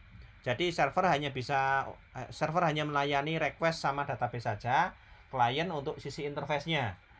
Sehingga yang sudah kita coba untuk RS tipe C maupun tipe B pun kita menggunakan server DLT40 dengan budget sekitar 10 sampai 12 juta, itu servernya sudah mumpuni. Nah, karena begitu melakukan request itu yang dikirim hanya data query atau SQL-nya saja. Sehingga beban jaringan dia juga tidak terlalu berat. Begitu ditarik di sisi klien dia juga aman, ya. Berbeda posisinya kalau kami mengembangkan dalam sisi web-based, itu yang jadi masalah adalah servernya dia selain sebagai database, dia juga sebagai interpreter, sehingga bebannya menjadi besar, sehingga harga servernya ya mungkin harus di atas 50-an juta. Terus dari sisi beban jaringan, dia yang ditarik bukan hanya sekedar SQL, tapi juga HTML, PHP, atau dari sisi bahasa programnya untuk di-convert itu juga langsung dikirim dari klien ke servernya. Jadi lumayan berat dari sisi itu ya. Tapi kalau Siemens Ganja itu bisa menggunakan spek komputer-komputer minimal, itu bisa seperti itu. Ya, silahkan kalau ada lagi. Baik Pak, sudah sangat jelas. Berarti untuk tadi itu dibagi menjadi dua ya, dari yang kliennya sendiri dan juga servernya. Jadi bisa tidak saling memberatkan satu sama lain, Pak. Iya, betul sekali. Terima kasih banyak Pak atas jawabannya. Ya. Baik, silakan buat penanya berikutnya. Nabila Risa Widad, ya silakan.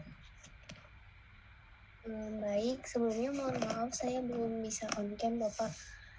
Saya ingin bertanya ke Pak Win. Jadi gimana sih Pak kalau misalnya Siemens Ganja ini mencegah terjadinya error ataupun nggak sinkron modul atau sistemnya, karena kan dikembangkan oleh banyak orang gitu. Terima kasih. Ya. Kalau untuk aplikasinya sendiri itu secara pengembangan itu tetap quality controlnya kembali kepada saya sebagai pemegang utama SOS-nya. Jadi begitu ada kiriman pengembangan dari pengembang yang lain, kita cek dulu dari sisi aplikasinya, kita quality control dulu. Dari sisi penggunaan memorinya bagus atau tidak, dari bahasa programnya ada yang bocor atau tidak. Nah ya, kalau misalnya ada langsung kita perbaiki saat itu juga, sehingga begitu aplikasi jalan itu dia penggunaan memorinya bisa ditekan agar tidak terlalu memberatkan dari sisi kliennya, seperti itu ya.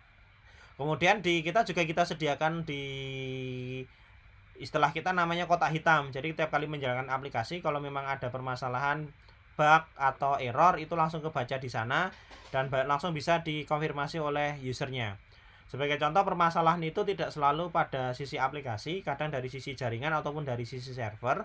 Sehingga ketika ada proses simpan, edit, delete, atau ada proses menjalankan aplikasi, di sana akan kelihatan misalnya ada keterangan have space. Nah, have space atau Java-nya itu sudah kehabisan memori, biasanya karena kliennya itu spesifikasinya terlalu rendah sehingga RAM-nya itu tidak bisa optimal dan ketika dijalankan itu sudah kehabisan RAM-nya. Nah, seperti itu. Atau kadang dari sisi jaringan. Jadi ketika petugas itu nyimpan data, itu ada keterangan connection timeout, artinya jaringannya pas putus. Nah, itu nanti dari bagian IT bisa langsung troubleshooting untuk masalah di jaringannya, bisa langsung diperbaiki. Seperti itu. Ya, silahkan kalau ada lagi. Oke, baik Pak. Jadi izin konfirmasi ya Pak. Jadi kalau tadi untuk keychain-nya itu sendiri sama Pak Win ya Pak. Kalau misalnya ada masalah itu langsung diperbaiki saat itu juga. Ya, terus betul. juga udah ada kotak hitam tadi, jadi bisa tahu masalahnya tuh ada di jaringan atau server kalau misalnya koneksinya jelek ataupun kliennya itu tadi spesifikasinya kurang mumpuni gitu ya Pak. Iya, betul ya. Ya memang untuk kotak hitam ini di kita memang tergolong sangat vital, karena memang ada beberapa pengembang rumah sakit itu ketika dia develop aplikasi itu tidak ada untuk sistem tracingnya. Jadi ketika ada masalah itu mereka bingung sebenarnya masalahnya di mana. Pernah ada kasus di rumah sakit yang di daerah Cikarang. Nah, itu seperti itu. Jadi beban jaringannya terlalu berat, loading terus, yang disalahkan adalah servernya. Jadi sampai rumah sakit itu beli beberapa server yang harganya puluhan juta, masalah itu nggak pernah selesai. Karena memang di aplikasi tidak ada proses tracingnya. Nah, begitu dia berganti ke Siemens Ganja, itu kita coba tracing, kita lihat loh ini masalahnya bebannya di jaringan dok, gitu kan. Begitu masalahnya bebannya jaringan, kita konfirmasi, mereka perbaiki. Nah, begitu perbaiki sudah nggak ada masalah lagi. Nah, jadi ternyata masalah selama ini dengan vendor sebelumnya itu masalah dari sisi jaringan. Jadi dari sisi aplikasinya nggak pernah masalah, dari sisi servernya nggak pernah masalah.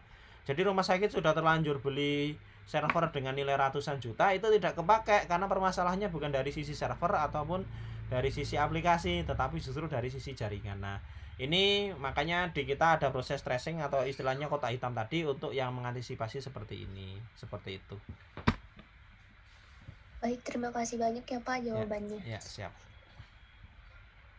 Baik, lanjut Pak Setianing Jati, silahkan ya. Baik, sebelumnya terima kasih banyak Pak Win atas materinya yang sangat komprehensif dan sangat membuka wawasan kami.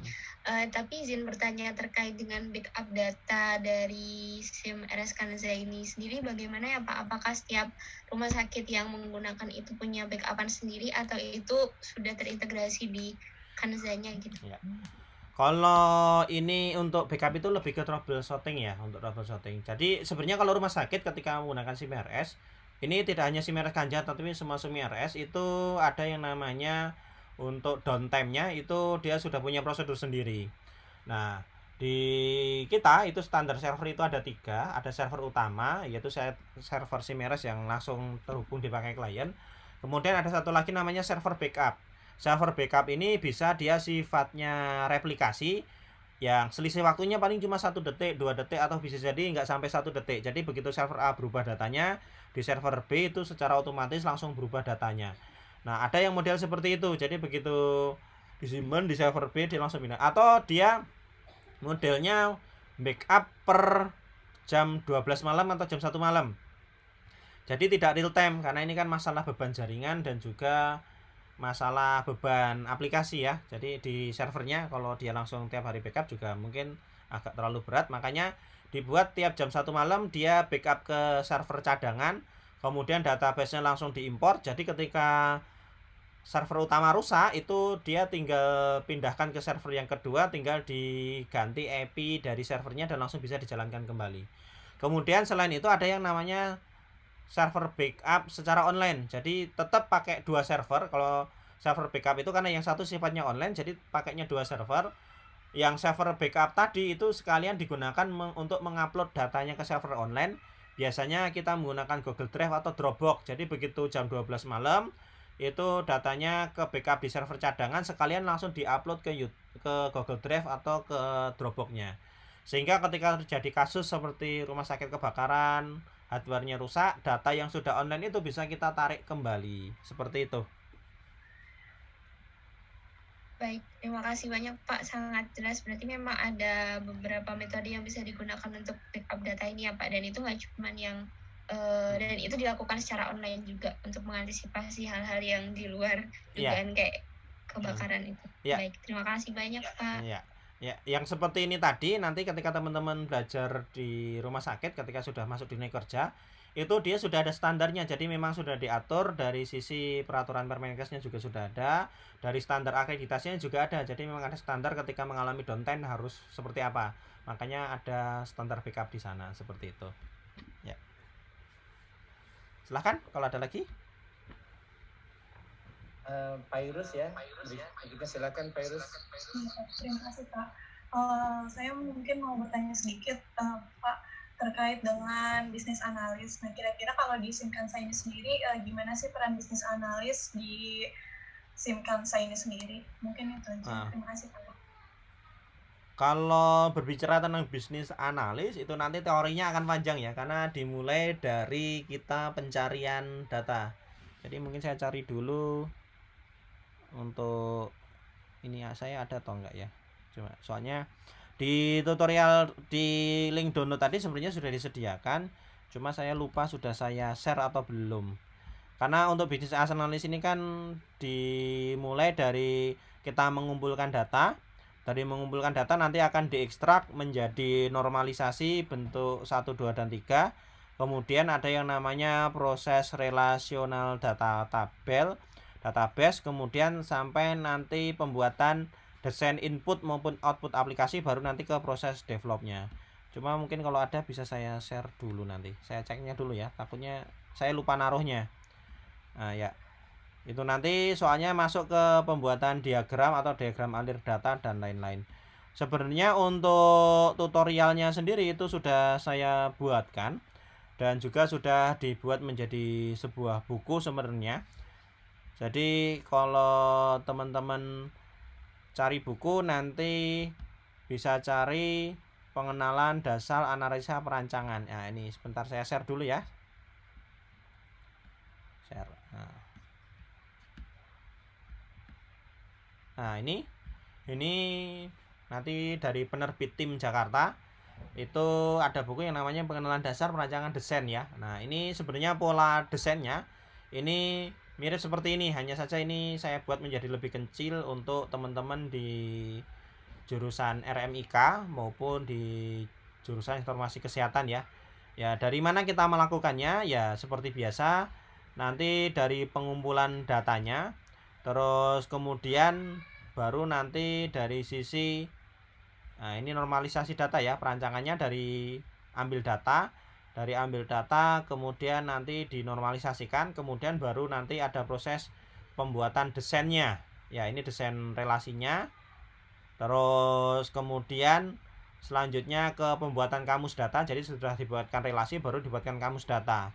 Baru setelah itu nanti ada yang namanya diagram konteks atau diagram alir datanya, kalau teman-teman pengembangan biasa menyebutkan seperti ini, sampai nanti ke flowchart sistemnya. Ya, flowchart sistem atau alur sistemnya seperti apa. Nah, seperti itu sampai nanti ke pembuatan desain interface-nya seperti ini.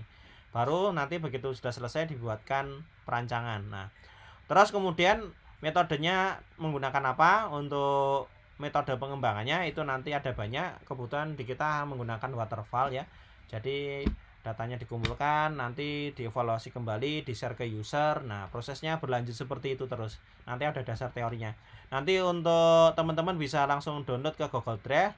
Terus bisa langsung dilihat di downloadannya, itu ada banyak materi yang mungkin bisa digunakan. Kalau tidak salah dulu saya sudah pernah buat ininya kok. Presentasinya masalah ininya pengembangannya tadi. Cuma saya lupa yang mana, nanti tinggal dicek sendiri saja ya. Itu ada beberapa yang nanti bisa dilihat di situ. Termasuk tadi perancangannya juga sudah tersedia di situ. Seperti itu. Baik, terima kasih Pak. Ya, silakan.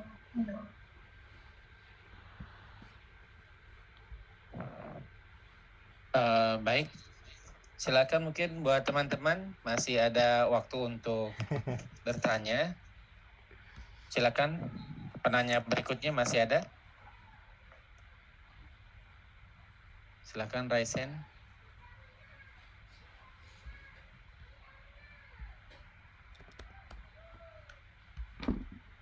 Silakan Anissa Clara Sinta. Silakan. Iya baik, terima kasih Pak Agus atas kesempatannya. Saya izin bertanya lagi Pak Win. Ini terkait pemeliharaan dari SIM Kamsa. Iya juga sih Pak, maksudnya kalau dari RS-nya sendiri itu harus ada pemeliharaan yang dilakukan nggak sih? Karena kan biasanya kalau dari manajemen itu suka menganggarkan ya terkait pemeliharaan SIM RS ini, gitu Pak. Ya. Kalau dari sisi pemeliharaan yang masuk di sana tadi termasuk di dalamnya ada backup database, itu sudah masuknya ke pemeliharaan. Terus ke pemeliharaan jaringan. Nah, kabel itu kan ada masanya ya, ada masa gantinya. Nah, kalau saran saya ketika memang kita beli sekalian yang memang harganya mahal, karena itu bisa dipakai untuk jangka 5 sampai 10 tahun ke depan. Nah, kadang rumah sakit itu tidak paham masalah seperti ini, dia beli yang kualitas kabelnya yang standar dan mudah rusak ya. Nah, kemudian kapasitas server itu kalau selama ini kebetulan yang kita coba itu dari tahun 2010 sampai sekarang pun servernya masih bisa digunakan, karena memang aplikasi ini kan didesain agar dia bisa jalan di mesin yang kecil, sehingga untuk penggunaan database-nya dia juga lumayan tidak terlalu banyak. Nah, kita sudah coba dari tahun 2010 sampai sekarang itu paling mentok itu ukurannya 5 GB, 10 GB. Sementara satu harddisknya itu kita kapasitasnya sekitar 1 tera. Jadi kalau dari sisi database dia lumayan aman. Tapi akan lebih bagus lagi jika rumah sakit selalu melihat kondisi yang ada di server. Jadi di kita itu ada istilah namanya tune up database ataupun untuk troubleshooting hardware-nya. Biasanya itu kita lihat dari sisi server itu penggunaan memori maupun penggunaan prosesornya itu berapa persen. Selama penggunaan prosesornya dia kurang dari 20%, 50%, berarti dari sisi server ketika dia sudah loading yang mulai lambat bisa dibelikan RAM lagi. Jadi selama RAM-nya kehabisan, misalnya sudah dipakai 90%, tapi dari sisi prosesornya penggunaan masih kecil, berarti masih bisa kita optimalkan lagi, tinggal kita tambah RAM-nya, kita tune up ulang dan nanti bisa digunakan seperti itu. Nah, untuk backup-nya ya tadi biasanya sehari sekali. Jadi kalau ada masalah bisa langsung dari situ. Terus kemudian ketika terjadi kerusakan, backupnya itu kita bisa pakai backup server. Kalau misalnya backup servernya nggak ada, ya sudah kita ambil dari yang sudah kita upload online tadi, kemudian kita ambil, kita restore kembali. Paling seperti itu dari sisi troubleshooting-nya. Ya. Oh iya, baik Pak. Berarti dari tadi kalau saya sum up terkait kabel ya, kabel server dan juga Iya. backup-nya ya Pak. Betul. Terus saya mau tanya juga Pak, terkait SIM Kanza ini kalau ada upgrade-an itu apakah gratis juga untuk RS atau berbayar ya Pak? Ya, kalau di kita memang 100% gratis. Di link download tadi itu tiap kali update akan langsung tersedia di sana. Nah, tadi sudah kita kirim untuk link join forumnya ya, di join forum untuk teman-teman mahasiswa. Itu selalu ada info, karena di kita update-nya itu hampir kadang sehari bisa 3 kali ya. Karena kan kita banyak masukan dari banyak rumah sakit. Nah, itu begitu ada update langsung kita develop, kemudian langsung kita share kembali di Google Drive. Untuk source kodenya juga sama, begitu selesai develop kita push di GitHub. Di GitHub juga langsung bisa di-download oleh teman-teman rumah sakit. Seperti itu, Mbak. Oh iya Pak, Ya. baik. Mungkin ini terakhir, pernah nggak ya Pak ada RS yang mungkin minta special feature? Nah, kalau mau request special feature itu apakah akan mengubah semua SIM RS-nya atau mereka bisa ubah sendiri Ya. gitu Pak? Kalau untuk special feature, kalau memang rumah sakit mau mengembangkan, nanti bisa langsung download. Terus source-nya dikembangkan sendiri, karena kan kita kan free dan open source. Kemudian untuk pengembangannya pun kita kan basisnya komunitas. Nah, di komunitas yang tadi kita share, itu di sana kita ajari juga cara mengembangkan. Jadi teman-teman rumah sakit itu bisa langsung mengembangkan sesuai dengan panduan yang sudah kita sediakan di forum, seperti itu.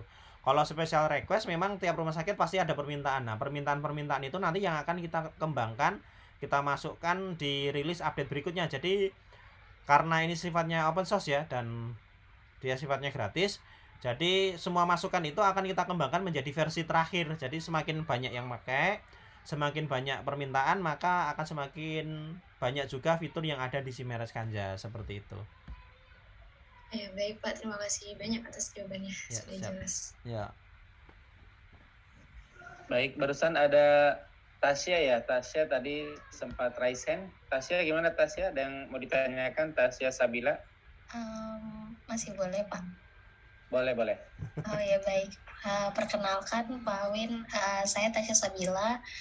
Saya sebenarnya pengen nanya, di SIM Kanza ini kalau misalnya ada serangan hackernya itu bagaimana penanganannya?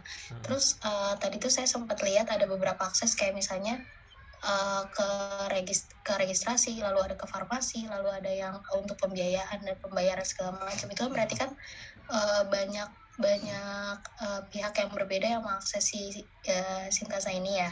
Nah itu bagaimana ya Pak? Apakah bakal memperbesar peluang kalau misalnya ada orang yang mengakses tapi tanpa harus tanpa terdata gitu ya Pak? Ya. Kalau untuk ngakses dari SIM RS tadi kita sudah sediakan yang namanya menu set user. Jadi mau nggak mau memang aksesnya itu diatur oleh bagian manajemen yang berkoordinasi dengan bagian IT mengenai hak akses masing-masing. Jadi tidak bisa bagian farmasi membuka data registrasi, atau dari registrasi buka data keuangan, itu nggak bisa karena sudah fungsinya masing-masing diatur. Kalau masalah serangan hacker dan lain-lain itu nanti lebih kepada troubleshooting. Karena aplikasi SIM RS ini kan sebenarnya berjalan di lokal rumah sakit. Nah, selama tidak buka akses internet atau servernya tidak dipublikkan, istilah kita ya. Jadi untuk bisa diakses dari luar itu ada yang namanya IP public dan itu langsung ditembakkan ke server. Nah, kalau yang model seperti ini, untuk yang model akses ke server secara langsung, biasanya kita rekomendasikan dari rumah sakit untuk dihindari. Karena jangan sampai dia langsung tembak ke server, kalau tembak ke server bebannya terlalu tinggi. Nanti yang jadi masalah dari sisi transaksinya terganggu. Makanya kita rekomendasi selama ini selalu kondisi offline atau jalan hanya di jaringan, jadi tidak via internet. Kalau untuk kebutuhan seperti e-pasien tadi, kita rekomendasinya itu ada server tersendiri. Jadi seperti serangan DDoS atau hacking, itu ketika di sistemnya DDoS atau mengirim data besar, itu yang kena server cadangan terlebih dahulu. Dan biasanya itu sudah diamankan. Untuk rumah sakit itu bisa menggunakan menggunakan FortiGate atau bisa menggunakan yang namanya MikroTik, jadi bisa diatur dari sana. Atau kalau mau lebih aman lagi, biasanya kita sarankan untuk langganan VPS. Jadi tidak via IP public tapi via VPS. Jadi ketika kena itu yang kena di vendor VPS-nya. Dari vendor VPS-nya nanti biasanya dia sudah merasa kalau misalnya ada beban besar itu dari sana. Terus kemudian untuk dari sisi keamanan, biasanya memang di kita ada yang namanya network security maupun untuk hackingnya. Biasanya memang di kita sudah kita coba dulu sebelum dirilis itu kita coba untuk dites pakai alat pen test namanya. Penetration test itu kalau memang sudah aman baru kita rilis. Itu untuk yang aplikasi yang modelnya online, sifatnya online. Tapi kita tidak bisa menjamin 100% dari sisi keamanannya. Kayak namanya hacker kan pasti cari kelemahannya. Makanya tadi ada sistem backup database. Ada yang secara online maupun yang berada di level lokal rumah sakit. Nah, terus kemudian biasanya kita juga berkoordinasi dengan pihak terkait atau yang memang punya skill dari bidang keamanan. Nah, ini termasuk nanti di bulan Juli ini kita ada workshop di Jogja masalah cyber security. Jadi keamanannya memang kita ajarkan kepada para pengguna. Seperti itu. Baik, Bapak izin mengulang kembali, berarti emang udah banyak tahap atau penanganan khusus yang untuk menjadi pilihan setelah terkena hacker atau ada kemungkinan buruk terhadap sistemnya gitu ya Pak ya? Iya, memang itu sudah diatur dalam proses ininya, proses validasinya dari sisi akreditasi maupun dari PMK memang di kita sudah ada prosedurnya tersendiri. Termasuk database itu pasti nanti dari akses keluarnya juga kita password. Jadi defaultnya maupun portnya, user, password itu kita biasanya bedakan.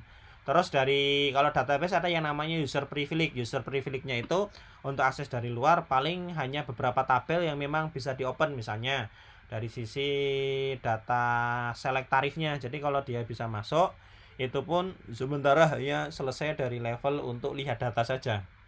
Tidak sampai mendelete. Nah, biasanya kita seperti itu. Ya.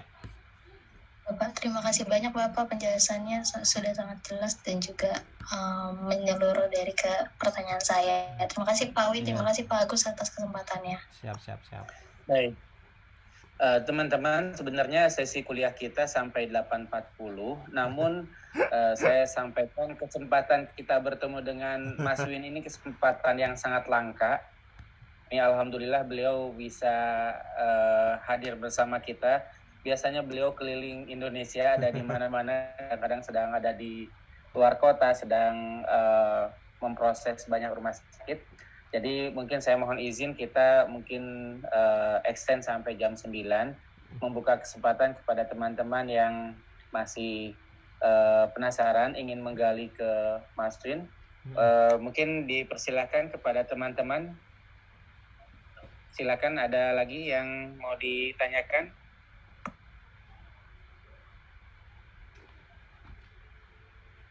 Ya, Davaldo, silakan Davaldo. Baik, terima kasih Pak atas kesempatannya. Saya mau bertanya, kalau dalam Simkanza ini tuh bagaimana kayak implementasi dari sistem informasi eksekutifnya gitu Pak? Ya, kalau untuk sistem informasi eksekutifnya kita sediakan tadi dari menu analisa dan dashboard tadi ya. Di analisa dan dashboard tadi itu kita sudah sediakan. Jadi bagi manajemen yang pengen mengetahui basisnya grafik maupun desain udah langsung kelihatan di sana. Terus dari sisi pelaporan keuangan pun itu juga sudah kita sediakan tadi di menu tarif dan keuangan ya. Itu ada menu omset namanya. Kemudian di bagian informasi tadi kalau kita buka sekilas itu ada, kita pengen tahu tuh untuk jumlah nominal pembelian untuk aset maupun farmasi per bulannya atau keseluruhan, itu juga ada di sana. Atau kita pengen melihat jumlah hutang kita terakhir itu ada berapa, itu sudah langsung tersedia di sana, seperti itu. Hanya saja nanti diatur untuk level manajemennya pasti berbeda dari sisi level usernya. Nah, tadi karena kita tidak sempat untuk tampilkan semua, ya paling hanya sekilas-sekilas tadi dari menu-menunya, seperti itu. Oh baik Pak, terima kasih atas penjelasannya, udah sangat menjawab.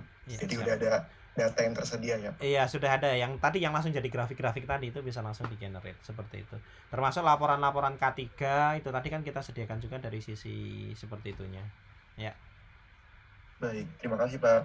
Ya. Ada lagi? Silakan. Ya, Salsabila, silakan Salsabila. Baik, terima kasih Pak Agus atas kesempatannya. Izin bertanya kepada Pak Win, bagaimana ya Pak penerapan dari sistem pakar ke dalam Simkanza ini? Ya. Terima kasih. Ya. Kalau masalah sistem pakar di Simeon saja memang belum terlalu dikembangkan. Paling hanya keperluannya tadi untuk perkiraan biaya rawat inap. Jadi ketika awal pasien datang tadi itu dia langsung masuk di sana untuk perkiraan ketika ada diagnosa sekian, itu nanti perkiraan biayanya akan langsung keluar. Jadi dia nyari dari rekapan-rekapan yang sebelumnya, divalidasi dari nilai terendah sampai nilai tertinggi. Terus kemudian itu tadi juga sebenarnya sudah tersedia dari sisi penggajian ya. Kalau kita lihat dari sistem Remun itu pada dasarnya konsepnya dia menggunakan SPK atau sistem pakar ya. Jadi dia membuat urutan dari nilai tertinggi sampai nilai terendah dari sisi indeksnya. Jadi menggunakan perbandingan sesama ya atau pairwise comparison, nanti bisa dilihat oleh teman-teman. Itu nanti sebenarnya ini sementara teorinya hanya kita pakai untuk untuk pembagian insentif di kita, tapi sebenarnya itu bisa juga digunakan kalau mau dikembangkan itu untuk pemilihan karyawan karyawan teladan misalnya, itu bisa karena kan dia bisa melihat nilai indeks-indeksnya per karyawannya, itu bisa dari sana. Atau kita pengen digunakan untuk promosi jabatan, siapa sih yang akan kita ambil untuk bagian keperawatan, nanti tinggal cari departemen kemudian dilihat dari sisi indeks tertingginya. Itu bisa dari sisi itu juga ya, seperti itu. Silahkan. Ya. Terima kasih banyak Pak Win atas jawabannya. Berarti memang kalau misalnya di SIM Hanza ini untuk sistem pakarnya baru hanya di bagian penggajian dan perkiraan biaya rawat inap atau iya, sementara baru kepake buat itu, karena kalau kita mau main di bagian yang lain sebenarnya bisa, cuma memang untuk saat ini rumah sakit belum sampai ke arah sana. Nah, untuk sistem pakar itu bisa juga misalnya kita yang tadi kan ada gambar radiologi ya.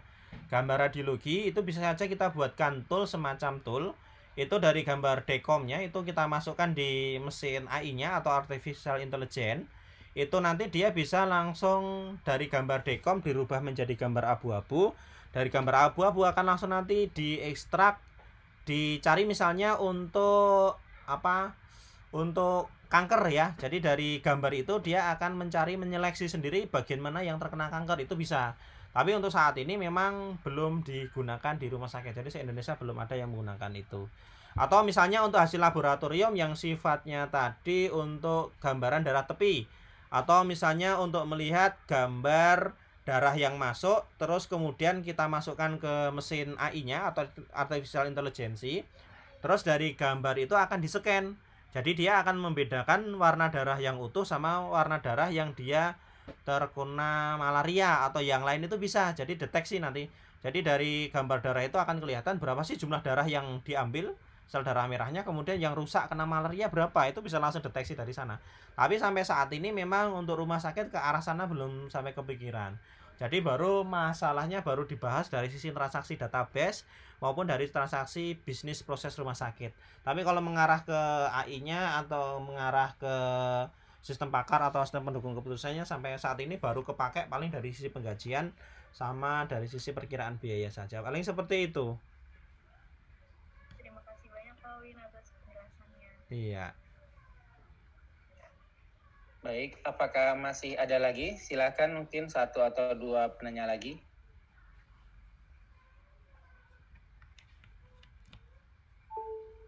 Silakan teman-teman.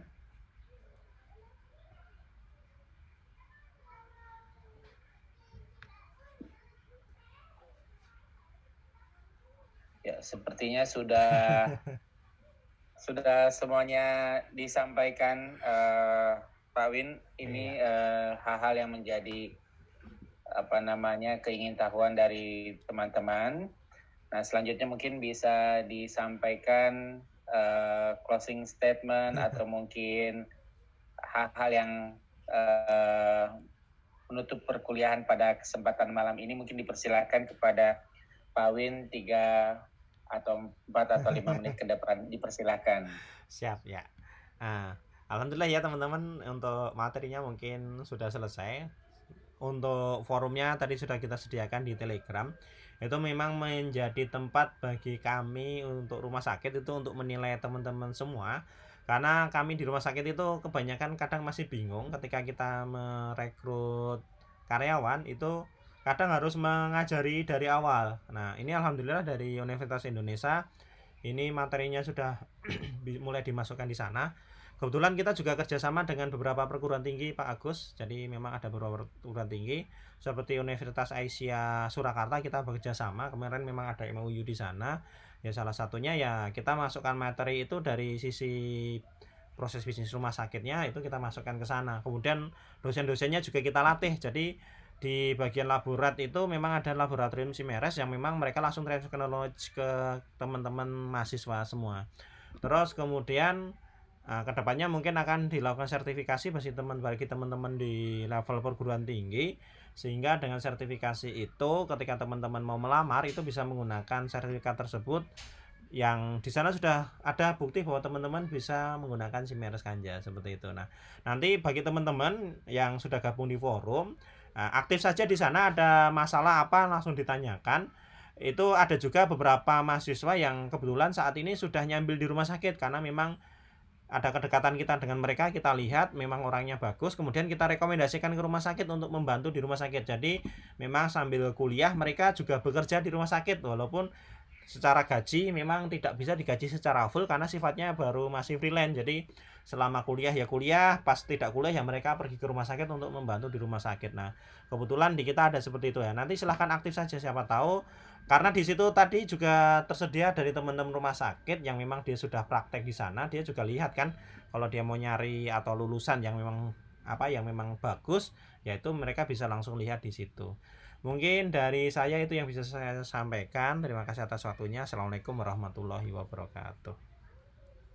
Waalaikumsalam warahmatullahi wabarakatuh.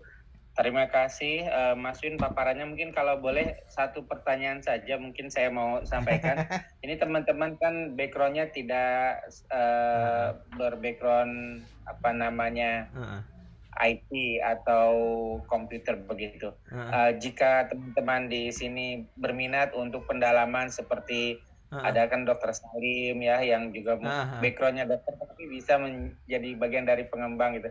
Apa yang harus dilakukan oleh teman-teman demikian? Mungkin ini pertanyaan terakhir. Ya seperti yang saya sampaikan tadi, silahkan aktif saja di forum karena memang di kita memang tidak semuanya basicnya dari IT, memang ada yang dari bagian farmasi, dari rekam medis dan lain-lain. Bahkan banyak yang dari teman-teman rekam medis itu dia beralih ke bagian IT atau ke bagian manajemen IT-nya, pegang dari sisi desain, karena kan yang bisa paham masalah desain kan pasti orang-orang kesehatan ya. Dia jadi peneman atau jadi pendamping di bagian IT-nya. Jadi masalah-masalah teknis yang berkaitan dengan manajemen rumah sakit dan rekam medis itu langsung dipegang oleh dia. Terus kemudian dia komunikasikan dengan IT apa yang harus dilakukan. Itu seperti itu. Kalaupun memang teman-teman mau mempelajarinya secara sendiri, itu di tutorial tadi juga sudah kita sediakan tutorial pengembangan. Jadi kalau teman-teman sudah bisa pakainya dan pengen beralih, pengen mencoba membantu mengembangkan atau pengen mendevelop sendiri ya nggak masalah, itu sudah di forum sudah kita sediakan panduannya semua. Seperti itu Pak Agus. Terima kasih banyak Mas Win, sangat berharga paparan dan diskusi pada malam hari ini 2 jam sekitar 2 jam ya, dari jam 7, 8, 9 sudah banyak yang kita dapatkan, bahkan juga kesempatan buat teman-teman untuk berperan dalam pengembangan Simkansa, bahkan semua diskusi juga sudah disampaikan. Matur suwun sangat Mas Win, insyaallah barokah. Syukron jazakumullah khairan katsira. Kita tutup pertemuan session kuliah kita bersama Mas Win dengan hamdalah alhamdulillahirabbil alamin. Subhanaka Allahumma wa bihamdik asyhadu alla ilaha illa anta astaghfiruka wa atubu ilaik. Assalamualaikum warahmatullahi wabarakatuh. Selamat malam dan salam sejahtera untuk kita semua. Siap. Matur suwun Mas Win dan semuanya. Sama-sama, Pak. Ini tadi jurusan informasi kesehatan ya? Jurusannya sistem jurusannya jurusannya teman-teman semuanya ya. Prastia. Kesehatan masyarakat, Pak. Mohon maaf. Oh, FKM ya berarti ya? Siap. Iya, betul. Fakultas Kesehatan Masyarakat, jurusannya ada spesifikasi peminatan ya teman-teman? administrasi kebijakan kesehatan